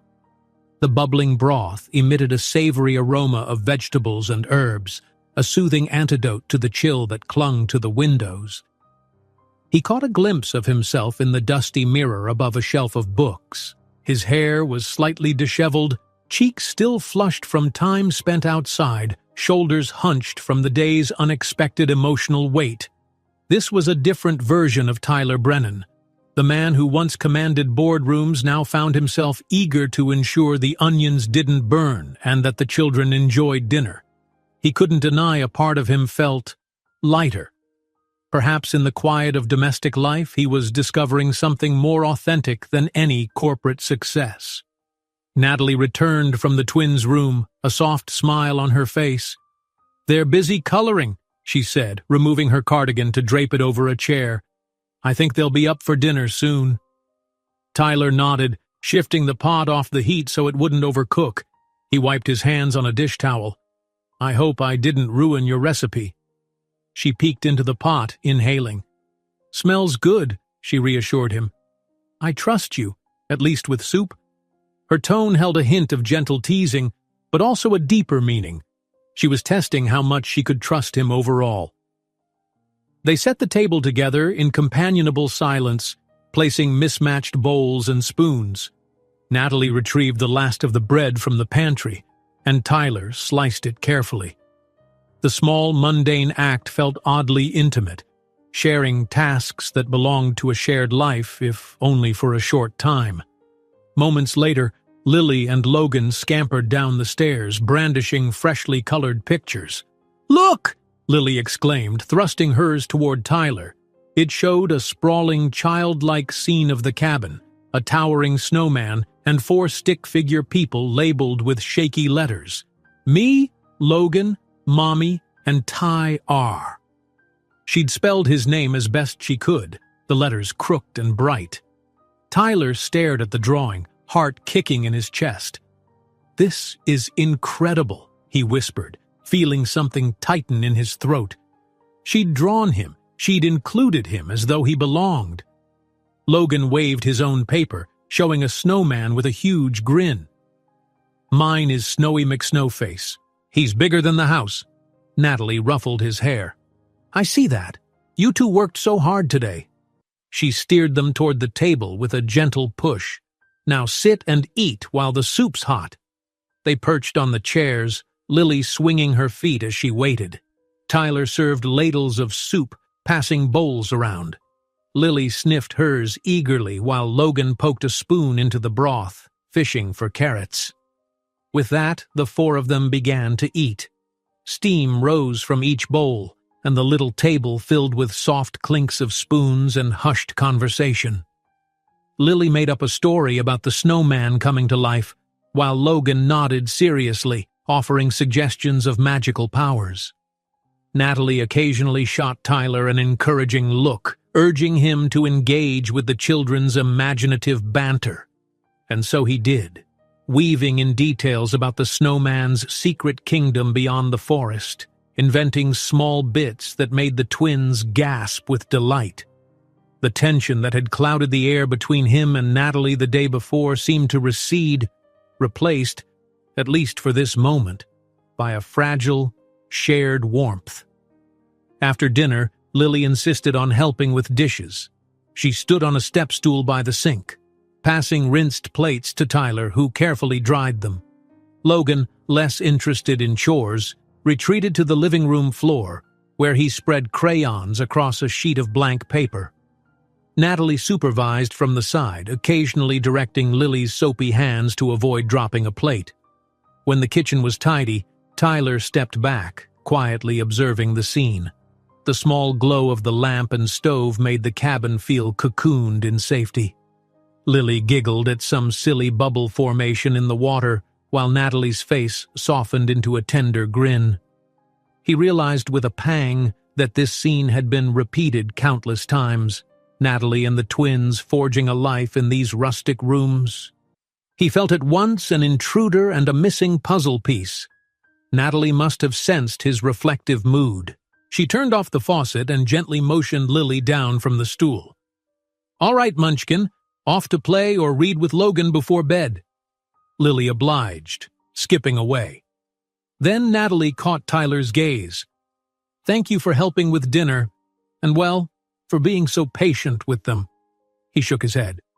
"They're easy to like." She attempted a small smile, though anxiety flickered in her eyes. "I know we haven't talked about next steps. That conversation's hanging over us." He swallowed hard. "It is. But I'm prepared to wait until you're comfortable." Her arms folded protectively across her chest. "I appreciate that. I'm just scared. Not sure how to handle the idea of telling them about you. They love you already in a way, but this changes everything." Tyler felt a rush of gratitude that she recognized the children's affection for him, but also the weight of her hesitation. "I get it. I don't want to throw their world off balance, but I do want them to have a father." A tear shimmered in Natalie's eye, though she fought it back. "They deserve that, and if you're truly sincere about staying in their lives, then maybe, in time, we can figure out how to explain." She drew a shaky breath. "But only if you're really going to be there. No half measures. It would break their hearts to lose you." The gravity of her words pressed on Tyler like a physical weight. He recalled his old patterns: constant travel, endless board meetings, rarely sleeping in the same city 2 nights in a row, a life of unrelenting ambition. That life had left no space for fatherhood, or so he'd believed. Now, with Lily's sweet drawings and Logan's shy grin seared into his mind, he couldn't fathom walking away. "I'll change whatever I must," he said, voice steady. "I mean that." Natalie nodded, tears slipping free at last. She hastily wiped them, her posture vulnerable. Tyler wanted to comfort her, but he didn't dare assume that closeness. So they stood in silence, emotions swirling, until Lily's voice called from the living room, "Mommy, can we have a story before bed?" Natalie composed herself, speaking gently. "Yes, sweetheart. Give us a minute." She glanced at Tyler again. "Want to join? I usually read them a short book." He felt a surge of gratitude for the invitation. "I'd love to." They moved to the living room. The twins were already sprawled on the rug, crayons scattered in Logan's case, Lily holding a stuffed rabbit. Natalie picked up a worn copy of a children's story from a small shelf, something about an enchanted forest and talking animals. She settled into the old armchair, the twins perched on its arms. Tyler hovered, uncertain where to sit. Logan grabbed his hand, tugging him down. "Sit by us." So Tyler kneeled on the rug beside the chair. Lily slid off the arm to nestle against her mom's side, while Logan scooted close to Tyler. Natalie began reading, her voice soft and melodic, weaving through the gentle, whimsical tale. The children listened with rapt attention, though Lily occasionally giggled at a funny part, and Logan whispered predictions about what the characters would do next. Tyler found his gaze straying from the book to the little faces absorbed in the story. He couldn't help imagining a future with more nights like this, bedtime rituals, shared stories, quiet moments that built unbreakable bonds. When Natalie turned the final page, Logan yawned expansively. "I'm tired," he mumbled, blinking heavily. Lily, equally drowsy, leaned her head on her mother's shoulder. "I think it's bedtime," Natalie announced, closing the book. She stood ushering them toward the stairs, but halfway there Lily tugged on Tyler's sleeve. "Aren't you coming up?" she asked, eyes bright with innocence. A jolt of longing passed through him. He glanced at Natalie, reading her expression. She offered a tiny nod, though her gaze still held caution. Tyler's throat went dry. I can," he managed. "If it's okay with your mom." Logan's face lit up. "He can tuck us in."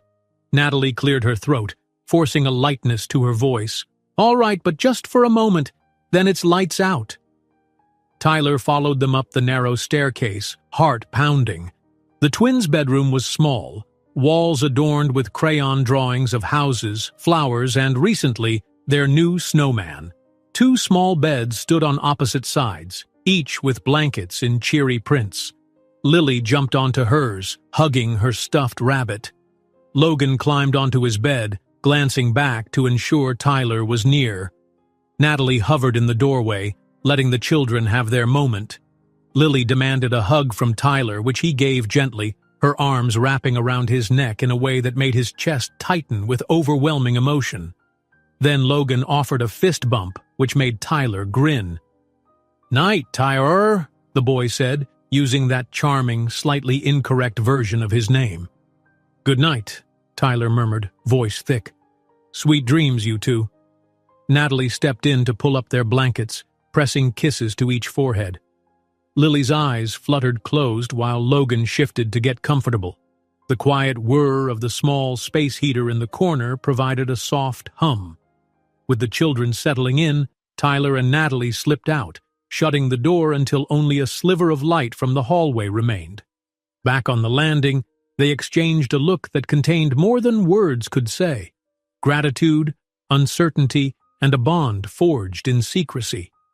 Downstairs, the living room flickered in lamplight. Tyler felt uneasy, aware that every precious moment with the twins deepened his resolve. But time was slipping away. The storm might break soon, roads might open, and he'd have to face his old life. Could he merge the 2 worlds? Natalie led the way back to the couch, her shoulders heavy with exhaustion.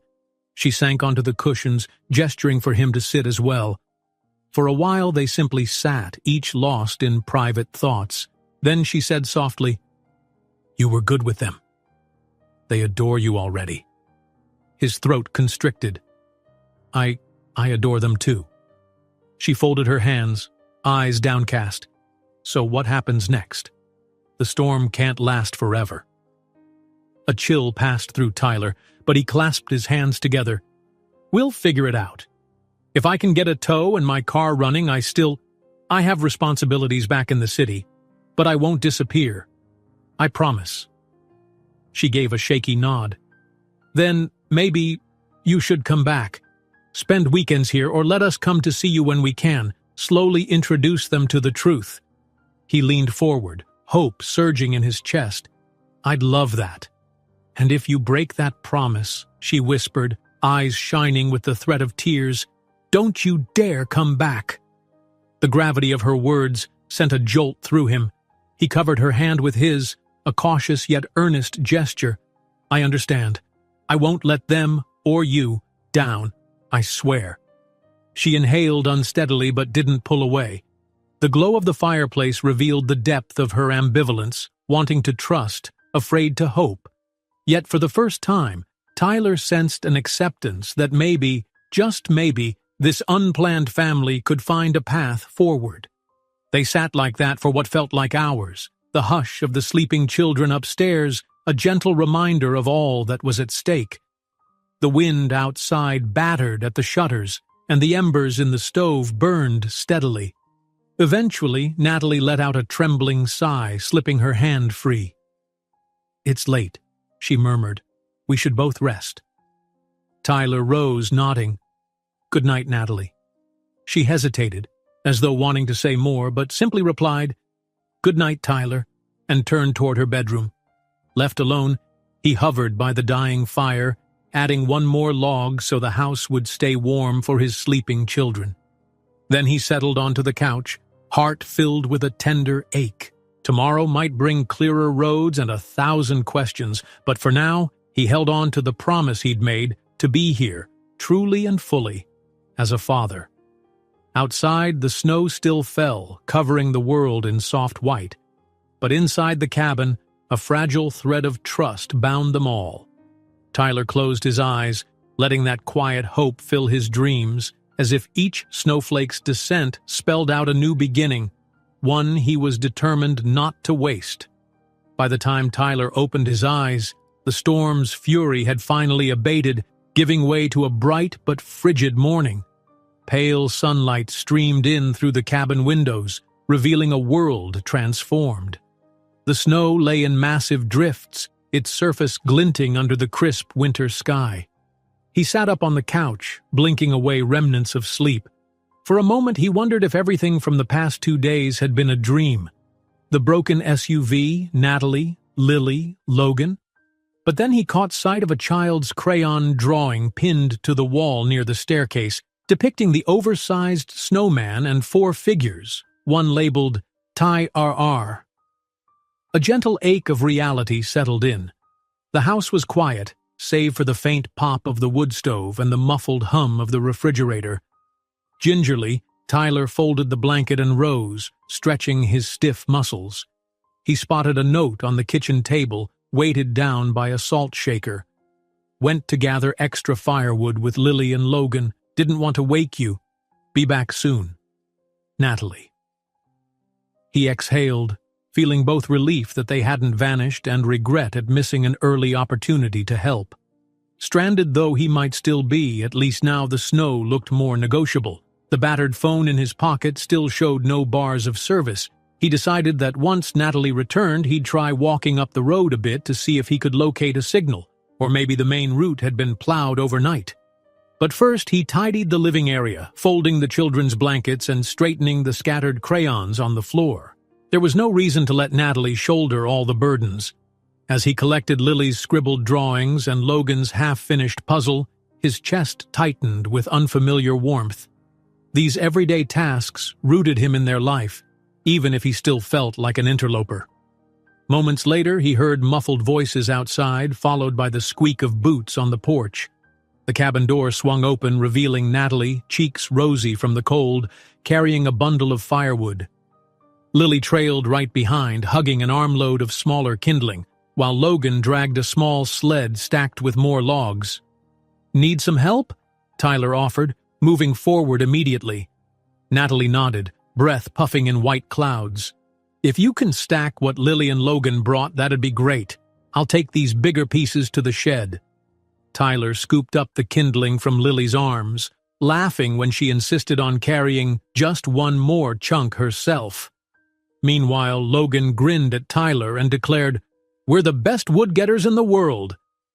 "Absolutely," Tyler agreed, setting the pieces by the fireplace. He tried not to dwell on how natural it felt to banter with them, or how heartbreakingly easy it would be to love them if given the chance.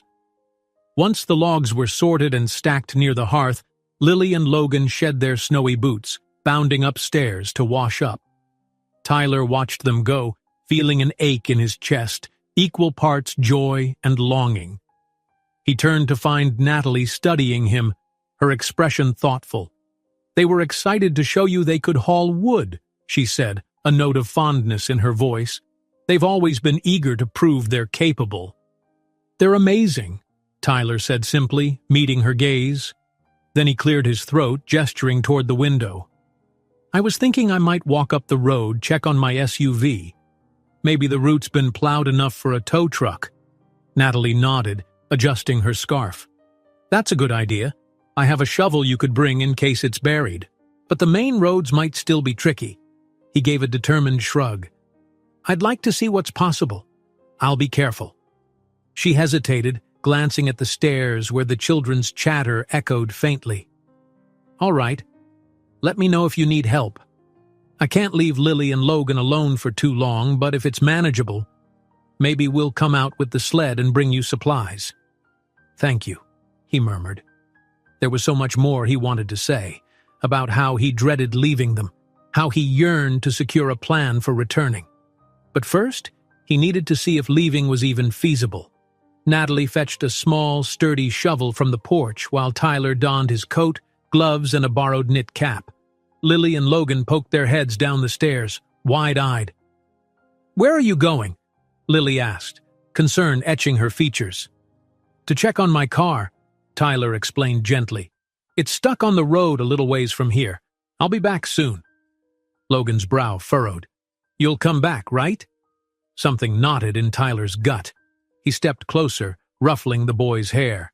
"Yes, absolutely. I promise." Logan nodded solemnly and Lily waved as if sealing an unspoken deal.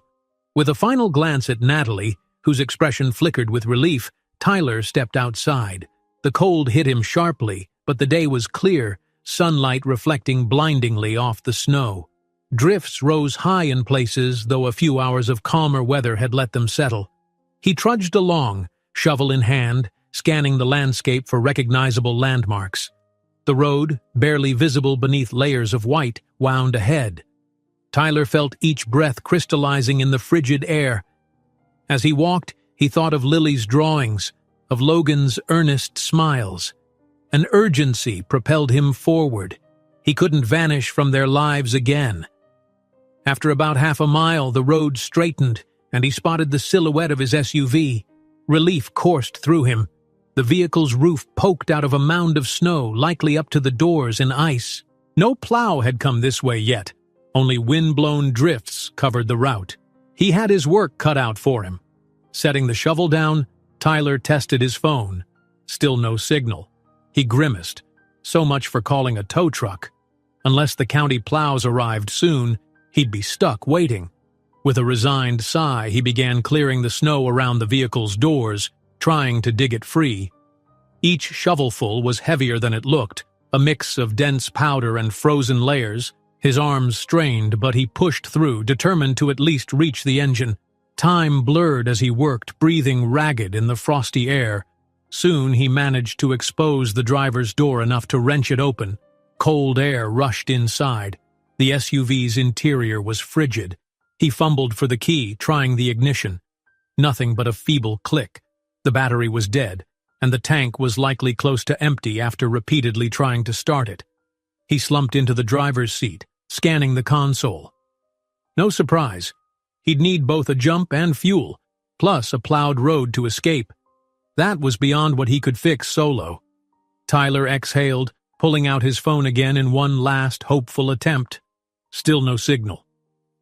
Gritting his teeth, he climbed out and resumed shoveling around the engine area, unsure if it would help. Perhaps if a plow came by, the SUV wouldn't be completely buried. The sun climbed higher, warming his back slightly, though the air remained bitterly cold. At some point, he heard a distant voice calling his name. Straightening, he shaded his eyes, spotting a smaller figure trudging up the road, pulling the sled. A heavier figure followed. As they neared, he realized it was Logan and Natalie, the boy bouncing in excitement, Natalie carefully stepping through drifts. "You made it!" Tyler called, half amused, half concerned. Logan brandished a thermos triumphantly. "We brought hot chocolate!" Natalie nodded, cheeks flushed. "Lily's at home reading. She wanted to come, but we didn't want to leave the house empty. It's my turn to help you now." She surveyed the half-cleared SUV. "That's quite a job." "It's not looking good," Tyler admitted. "No signal. Battery's dead. We'll need a tow eventually." Logan wandered closer to the SUV, peeking inside. "Can we drive it?" Tyler smiled ruefully. "Not today, buddy. Maybe once the roads are clear." He tried to ignore the pang he felt at Logan's use of we, a subtle suggestion of belonging. Natalie opened the thermos, pouring steaming cocoa into a small cup. "Here, take a break," she said, handing it to Tyler. "You've done a lot of digging." He accepted it gratefully, relishing the warmth that spread through his hands. Logan hopped around, occasionally stomping in the snow to flatten it. Natalie studied Tyler's face. "You look tired." "I am," he said honestly, sipping the cocoa, "but determined. The sooner we get this free, the sooner I can make arrangements." Her eyes flickered. "Arrangements? You mean to leave?" He paused, lowering the cup. "I have to eventually, but not forever. Once I can get to a phone or a town, I'll figure out how to manage my work so I can be here, or have you come to me. Whatever you're comfortable with." Natalie inhaled, gazing across the snowy landscape. "It all feels so sudden. But Lily and Logan are already attached to you. I'd hate to see them hurt."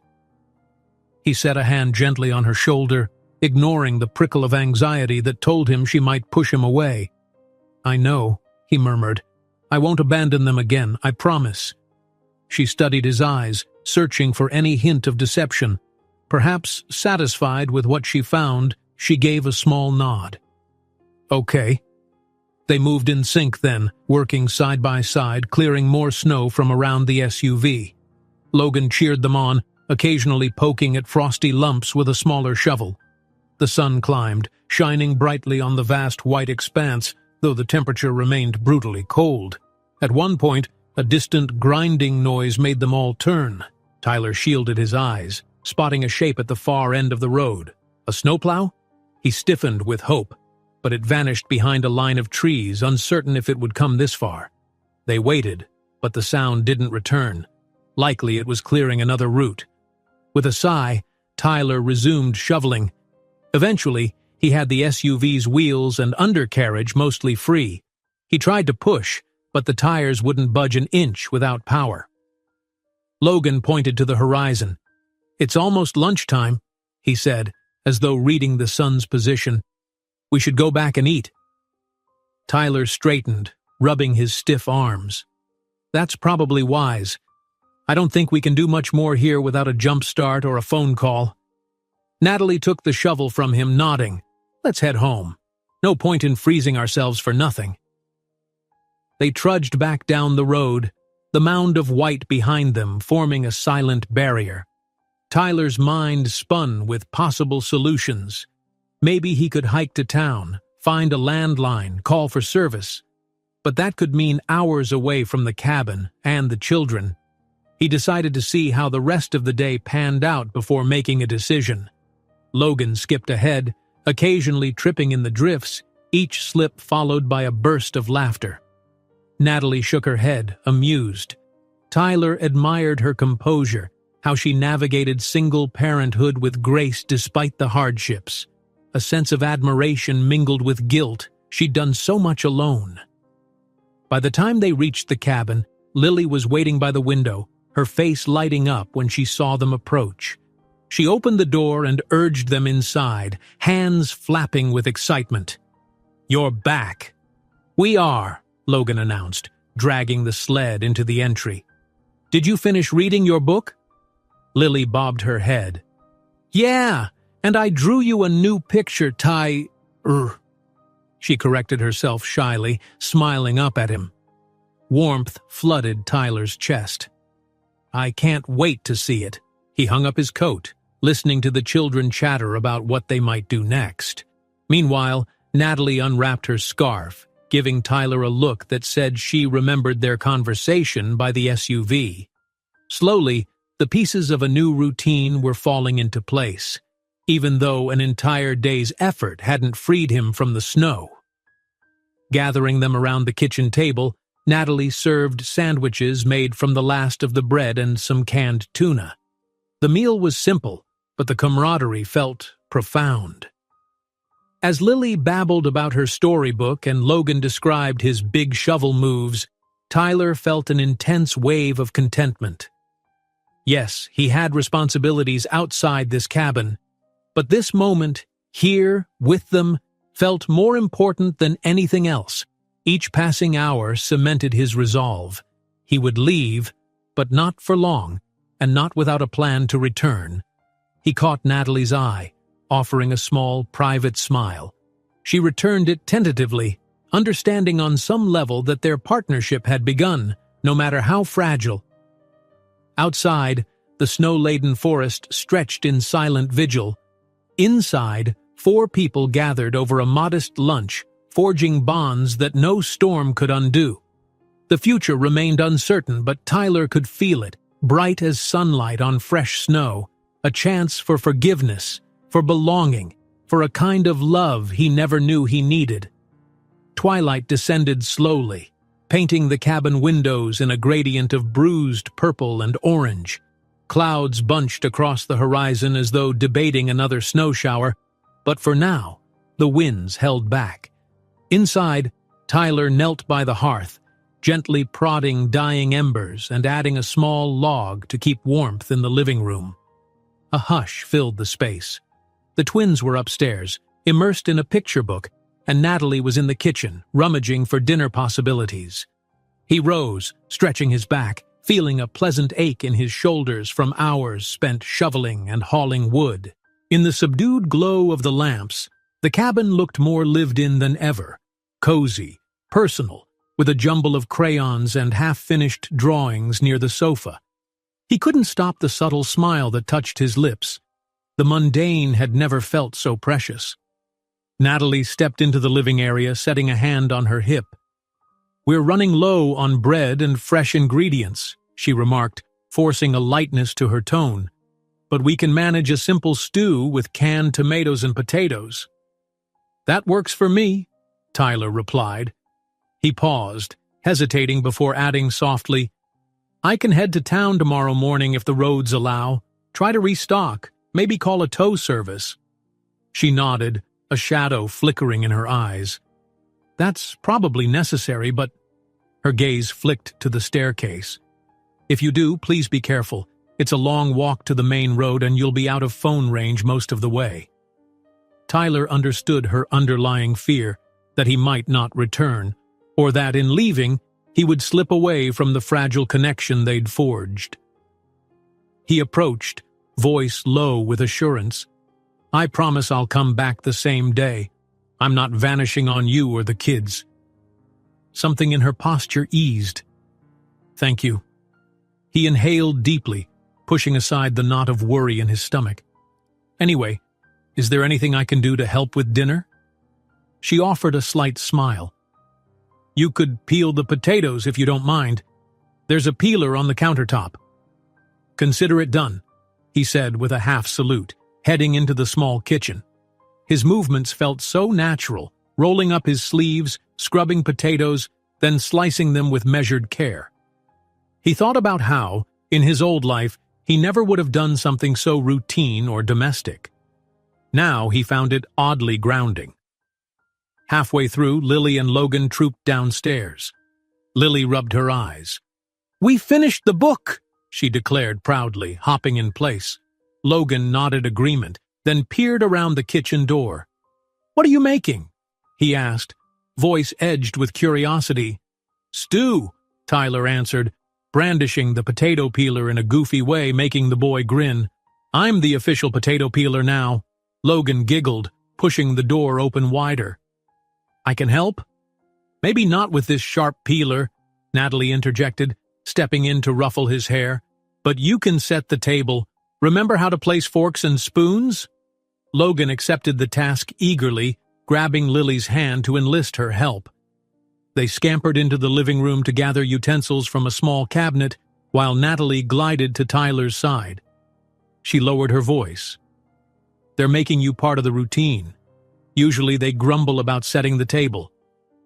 Tyler felt an upsurge of emotion. "I'm happy to see them excited about chores," he said quietly. "It feels nice." She studied him, something like respect shining behind her guarded expression. A moment passed, charged with a warmth that had nothing to do with the stove. Then she cleared her throat, nodding toward the pot. "Let's get these potatoes in." They worked swiftly, exchanging few words as they added ingredients: canned tomatoes, chopped onions, the potato chunks, some seasoning. While the stew simmered, Lily and Logan returned, announcing proudly that the table was ready.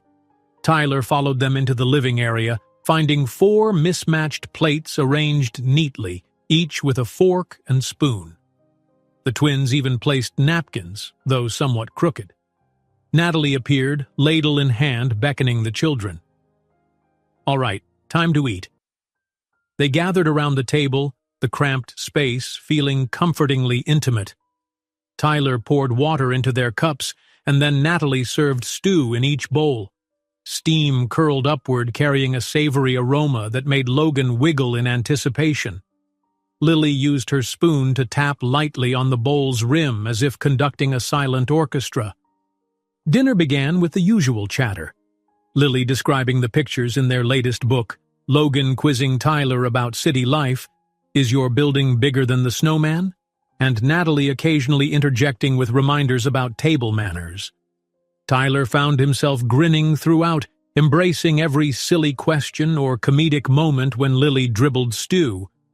But beneath the surface, he was acutely aware of time passing.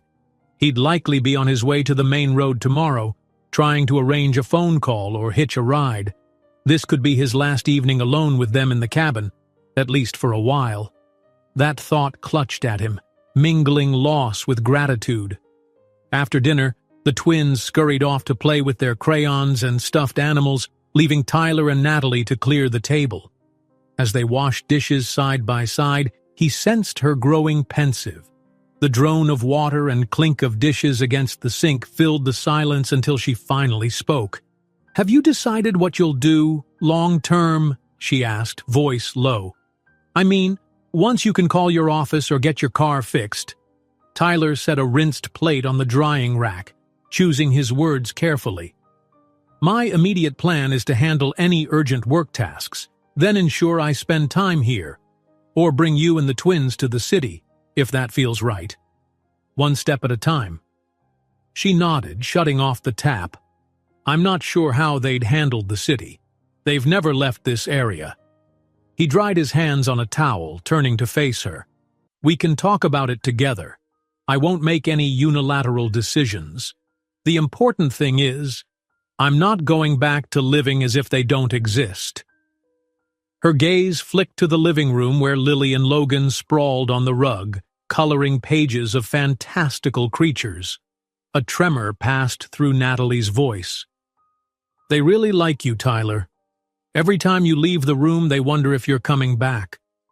He stepped closer, heart twisting. "I need to earn their trust," he murmured, "and yours." She swallowed, shoulders slumping in admission. "Yes, but I can see you're trying. That means a lot." From the living room, a squeal erupted as Logan proudly displayed his newest monster drawing. Lily clapped, praising his artistic skill. Tyler and Natalie exchanged a small smile. Then she nodded once, as if concluding the conversation. "Let's go join them." They moved to the living area, where the twins proudly displayed their creations. Tyler sank onto the couch, studying Logan's scribble of a friendly dragon and Lily's pink unicorn. Natalie perched nearby, watching the scene with a quiet wonder that Tyler recognized in himself. This awe that something so simple could feel so profoundly right. Soon, bedtime approached again. Natalie shepherded the twins upstairs for pajamas and teeth brushing. Tyler tidied the crayons, then lingered by the hearth, stoking a fresh log to keep the warmth through the cold night. Eventually, the children trooped down, clad in snug pajamas. Lily asked for just one more story, and Logan seconded the request. Natalie pulled Tyler aside gently, her tone soft. "Do you mind reading to them tonight? They'd like to hear you." An unexpected wash of emotion gripped him. "I'd love to," he whispered, managing a smile. She led them all to the couch this time, grabbing a tattered fairy tale compilation. Lily and Logan nestled between Tyler and Natalie, each holding an edge of the book's cover. He cleared his throat, flipping to a story about a wise fox and a cunning crow. With exaggerated drama in his voice, Tyler began to read, earning giggles and gasps at every twist. Halfway through, Logan's eyelids drooped and Lily fought yawns. By the end, both children were dozing against Tyler's sides, lulled by the warmth of the fire and the gentle cadence of his voice. Natalie gently extricated Lily, cradling her in her arms to carry her upstairs. Tyler did the same for Logan, lifting the boy carefully. A surge of love so fierce it almost hurt flooded him as Logan curled closer, trusting and half asleep. He followed Natalie up the stairs, heart pounding with an inexplicable mixture of joy and regret for all the bedtimes he'd missed. They tucked the twins in, Natalie pressing a kiss to each child's forehead. Tyler stood behind her, uncertain if he should do the same, but as she straightened, she gave him a short nod. Tentatively, he leaned over, pressing a gentle kiss to Logan's hair, then brushing Lily's cheek with his lips. They stirred, but stayed asleep, drifting deeper into dreams. Outside the bedroom, they shut the door part way. Tyler and Natalie looked at each other in the dimly lit hallway, sharing a whispered sense of accomplishment. She mouthed, "Thank you." He merely nodded, emotion tightening his throat. Back downstairs, the embers in the stove glowed softly. Tyler sank onto the couch, exhaling a shaky breath. Natalie hovered by the armchair, her hands fidgeting with the edge of her sweater. Finally, she crossed to sit beside him. A fragile silence stretched, heavy with unspoken questions. He raked a hand through his hair, voice hushed. "This is the last night I can stay before I go check the main road, isn't it?" She dipped her chin. "Likely, yes. If you find a tow or a way to call someone, you'll be heading out for a bit." His heart pounded. "What do we tell them tomorrow? Just that I'm going to get the car fixed and run errands, right?" She nodded. "Yes. Keep it simple. They'll expect you back for sure. She swallowed. "I hope that's true." "It is," he vowed. "I'll do what needs to be done and come back. Or we'll make arrangements for you to come to the city soon. Something. I don't want to lose this." The soft lamplight danced on her features, revealing the conflict in her eyes. "I never imagined we'd even have this conversation. Yet here we are. The kids. They deserve a father, and you deserve a chance to be one." A tremor colored her voice. "Just don't break their hearts." Tyler's breath hitched. He reached out carefully and placed his hand atop hers. She didn't pull away. "Natalie," he murmured, "I intend to do the opposite. If they'll let me, I'll fill their lives with whatever they need. I can't take back the years we missed, but maybe we can shape a better future." Her gaze flicked to the worn rug, tears shining on her lashes. After a beat, she turned her hand, intertwining their fingers. The gesture felt like a quiet, tentative trust. "I want to believe you," she whispered. "I'm just scared. We built our world in this cabin, me and them, safe from disappointment." He squeezed her hand gently. "I understand. Let me show you I'm serious, day by day." She nodded, blinking rapidly to keep tears at bay. Then, as if unable to bear the intensity, she withdrew her hand, rising from the couch. "I should get some sleep," she said, voice shaky. "Early morning, as always." Tyler stood, not pressing for anything more. "Good night, Natalie," he murmured, sincere warmth in his tone. Without looking back, she padded upstairs. He watched her go, then sank down once again, staring at the embers through the stove's glass pane. Tomorrow, he'd set out to find a phone, a tow truck, or at least a path for returning to his corporate life. But he knew nothing would be the same. Glancing around the living area, he pictured Lily and Logan's laughter, the echo of their footsteps. He inhaled deeply, letting the warmth of the cabin settle into his bones. For so long he'd pursued goals measured in dollars. Now he was ready to fight for something else, something immeasurably more precious. The night settled in full, starlight faintly silvering the snowdrifts outside. Tyler closed his eyes, imagining the future, a life that blended his world with theirs, where bedtime stories and business meetings could coexist. It wouldn't be simple, but for the sake of the children asleep upstairs and the woman whose quiet strength he'd come to admire, he would make it happen. Tyler rose before dawn, quietly tidying the blankets and cushions on the couch. He slipped on his coat, careful not to disturb the peaceful hush that cloaked the cabin. Soft breathing drifted down the stairs. Lily and Logan likely curled under their blankets, Natalie in the next room. It struck him that they all trusted him to return, even though the edges of fear still lingered in Natalie's eyes. Still, trust was earned, and today was his first test. He left a note on the kitchen table. "I'll be back soon, don't worry," and stepped outside.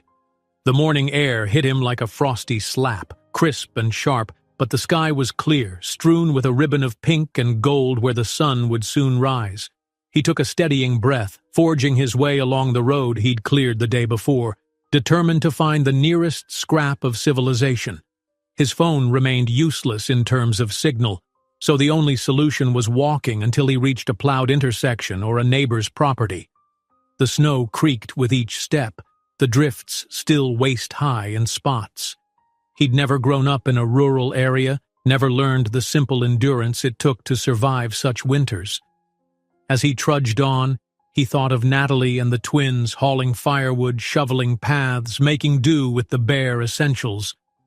Their resilience awed him. He'd once measured success by wealth, but after 2 days here, success looked more like Lily's laughter and Logan's trust. Minutes stretched into an hour. Finally, the trees thinned, and Tyler spotted a wider country road that appeared to have been plowed at some point in the night. Tire tracks hinted that a truck or service vehicle might have passed. Hope swelled in his chest. He pressed forward, scanning the roadside for any sign of a gas station, a phone booth, even a mailbox that might indicate a house. Sure enough, around a gentle bend, a small wooden sign read, "Maplewood Diner, 1 mile." A diner. Tyler exhaled in relief, quickening his pace. His boots crunched on the salted asphalt, no longer knee-deep in white. The sky brightened as the sun edged over the horizon, scattering pale rays across the frosted land. Eventually, the outline of a low-slung building appeared, steam rising from a vent on the roof. A few cars parked out front, half buried in old snow. The neon "open" sign blinked in the window. It felt like a blessing. He stepped inside, warm air and the smell of coffee embracing him. A handful of locals occupied stools at the counter, hunched over mugs and breakfast plates. They glanced at him briefly, a stranger in snow-caked clothes, but mostly returned to their meals. Tyler approached the middle-aged waitress who was refilling coffee. "Good morning," he said, forcing the chill from his voice. "Is there a landline I could use? My car's stranded about a mile back on an unplowed road." She raised an eyebrow. "Sure. There's a phone by the register. You can use it, honey. That storm did a number on all of us."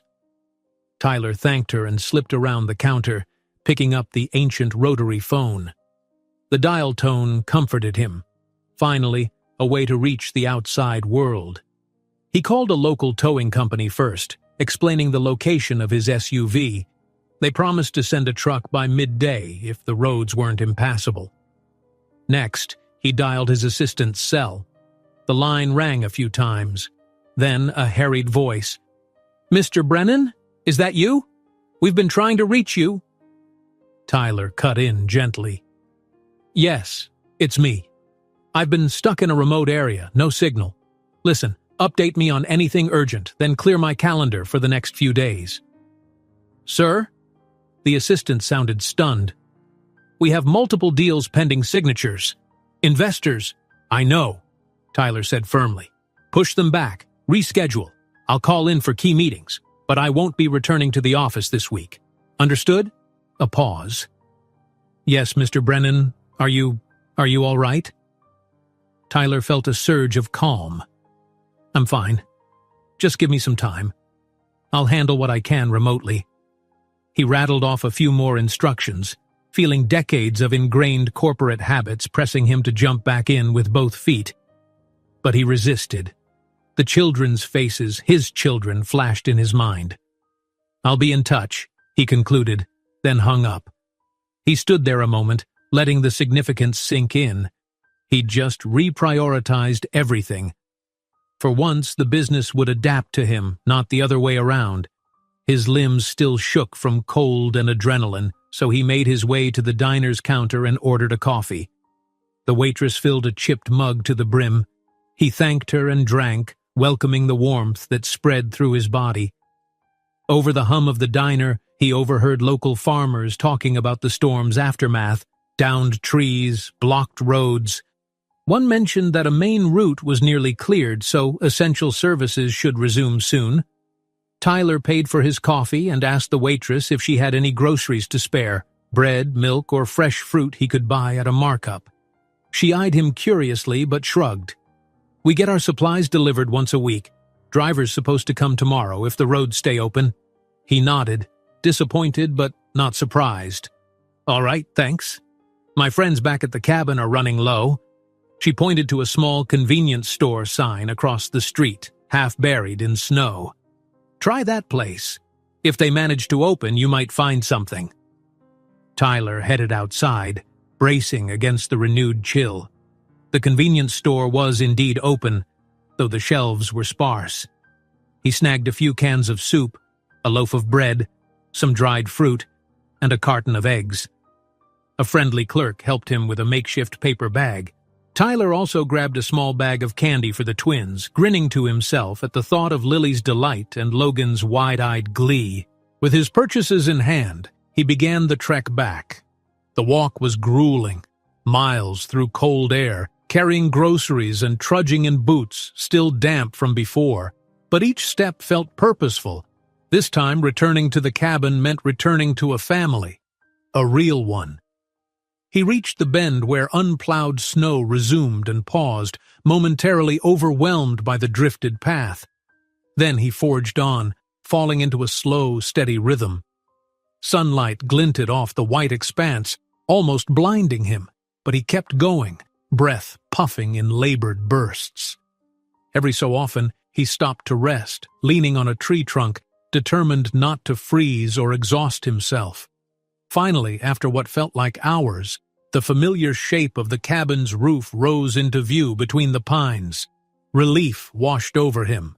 Approaching, he saw the door swing open. Lily bounded out, wearing boots and a coat thrown hastily over her pajamas, squealing, "He's back! He's back!" Logan followed, trailing a scarf that flapped behind him like a cape. Natalie appeared last, cheeks flushed, her expression a mix of worry and immense relief. They charged toward Tyler, stumbling in the snow. He barely managed to set the grocery bag down before Lily latched onto him in a hug, nearly knocking him backward. Logan circled him, chanting, "You came back! You came back!" Tyler laughed, breathless, ruffling their hair. The weight of the bag, the ache in his legs, and the bitter cold vanished under their exuberance. Natalie stopped a few feet away, eyes glistening. "You're safe." He nodded, swallowing thickly. "Had to walk pretty far, but I got groceries." He gestured to the bag. "And I arranged a tow for the SUV. They'll come sometime today or tomorrow, depending on the roads. I also, spoke with my office." He lowered his voice. "I'm clearing my schedule for a bit." Natalie studied him, pushing hair from her face. "So, you're not leaving right away?" He set a gentle hand on her arm. "Not if you'll have me. I want to stay until we figure out the next steps together." Her answer was in her eyes, a fragile, unspoken yes. The children whooped with excitement, oblivious to the adult undercurrents, simply rejoicing that Tyler hadn't disappeared. He picked up the grocery bag and ushered them all inside.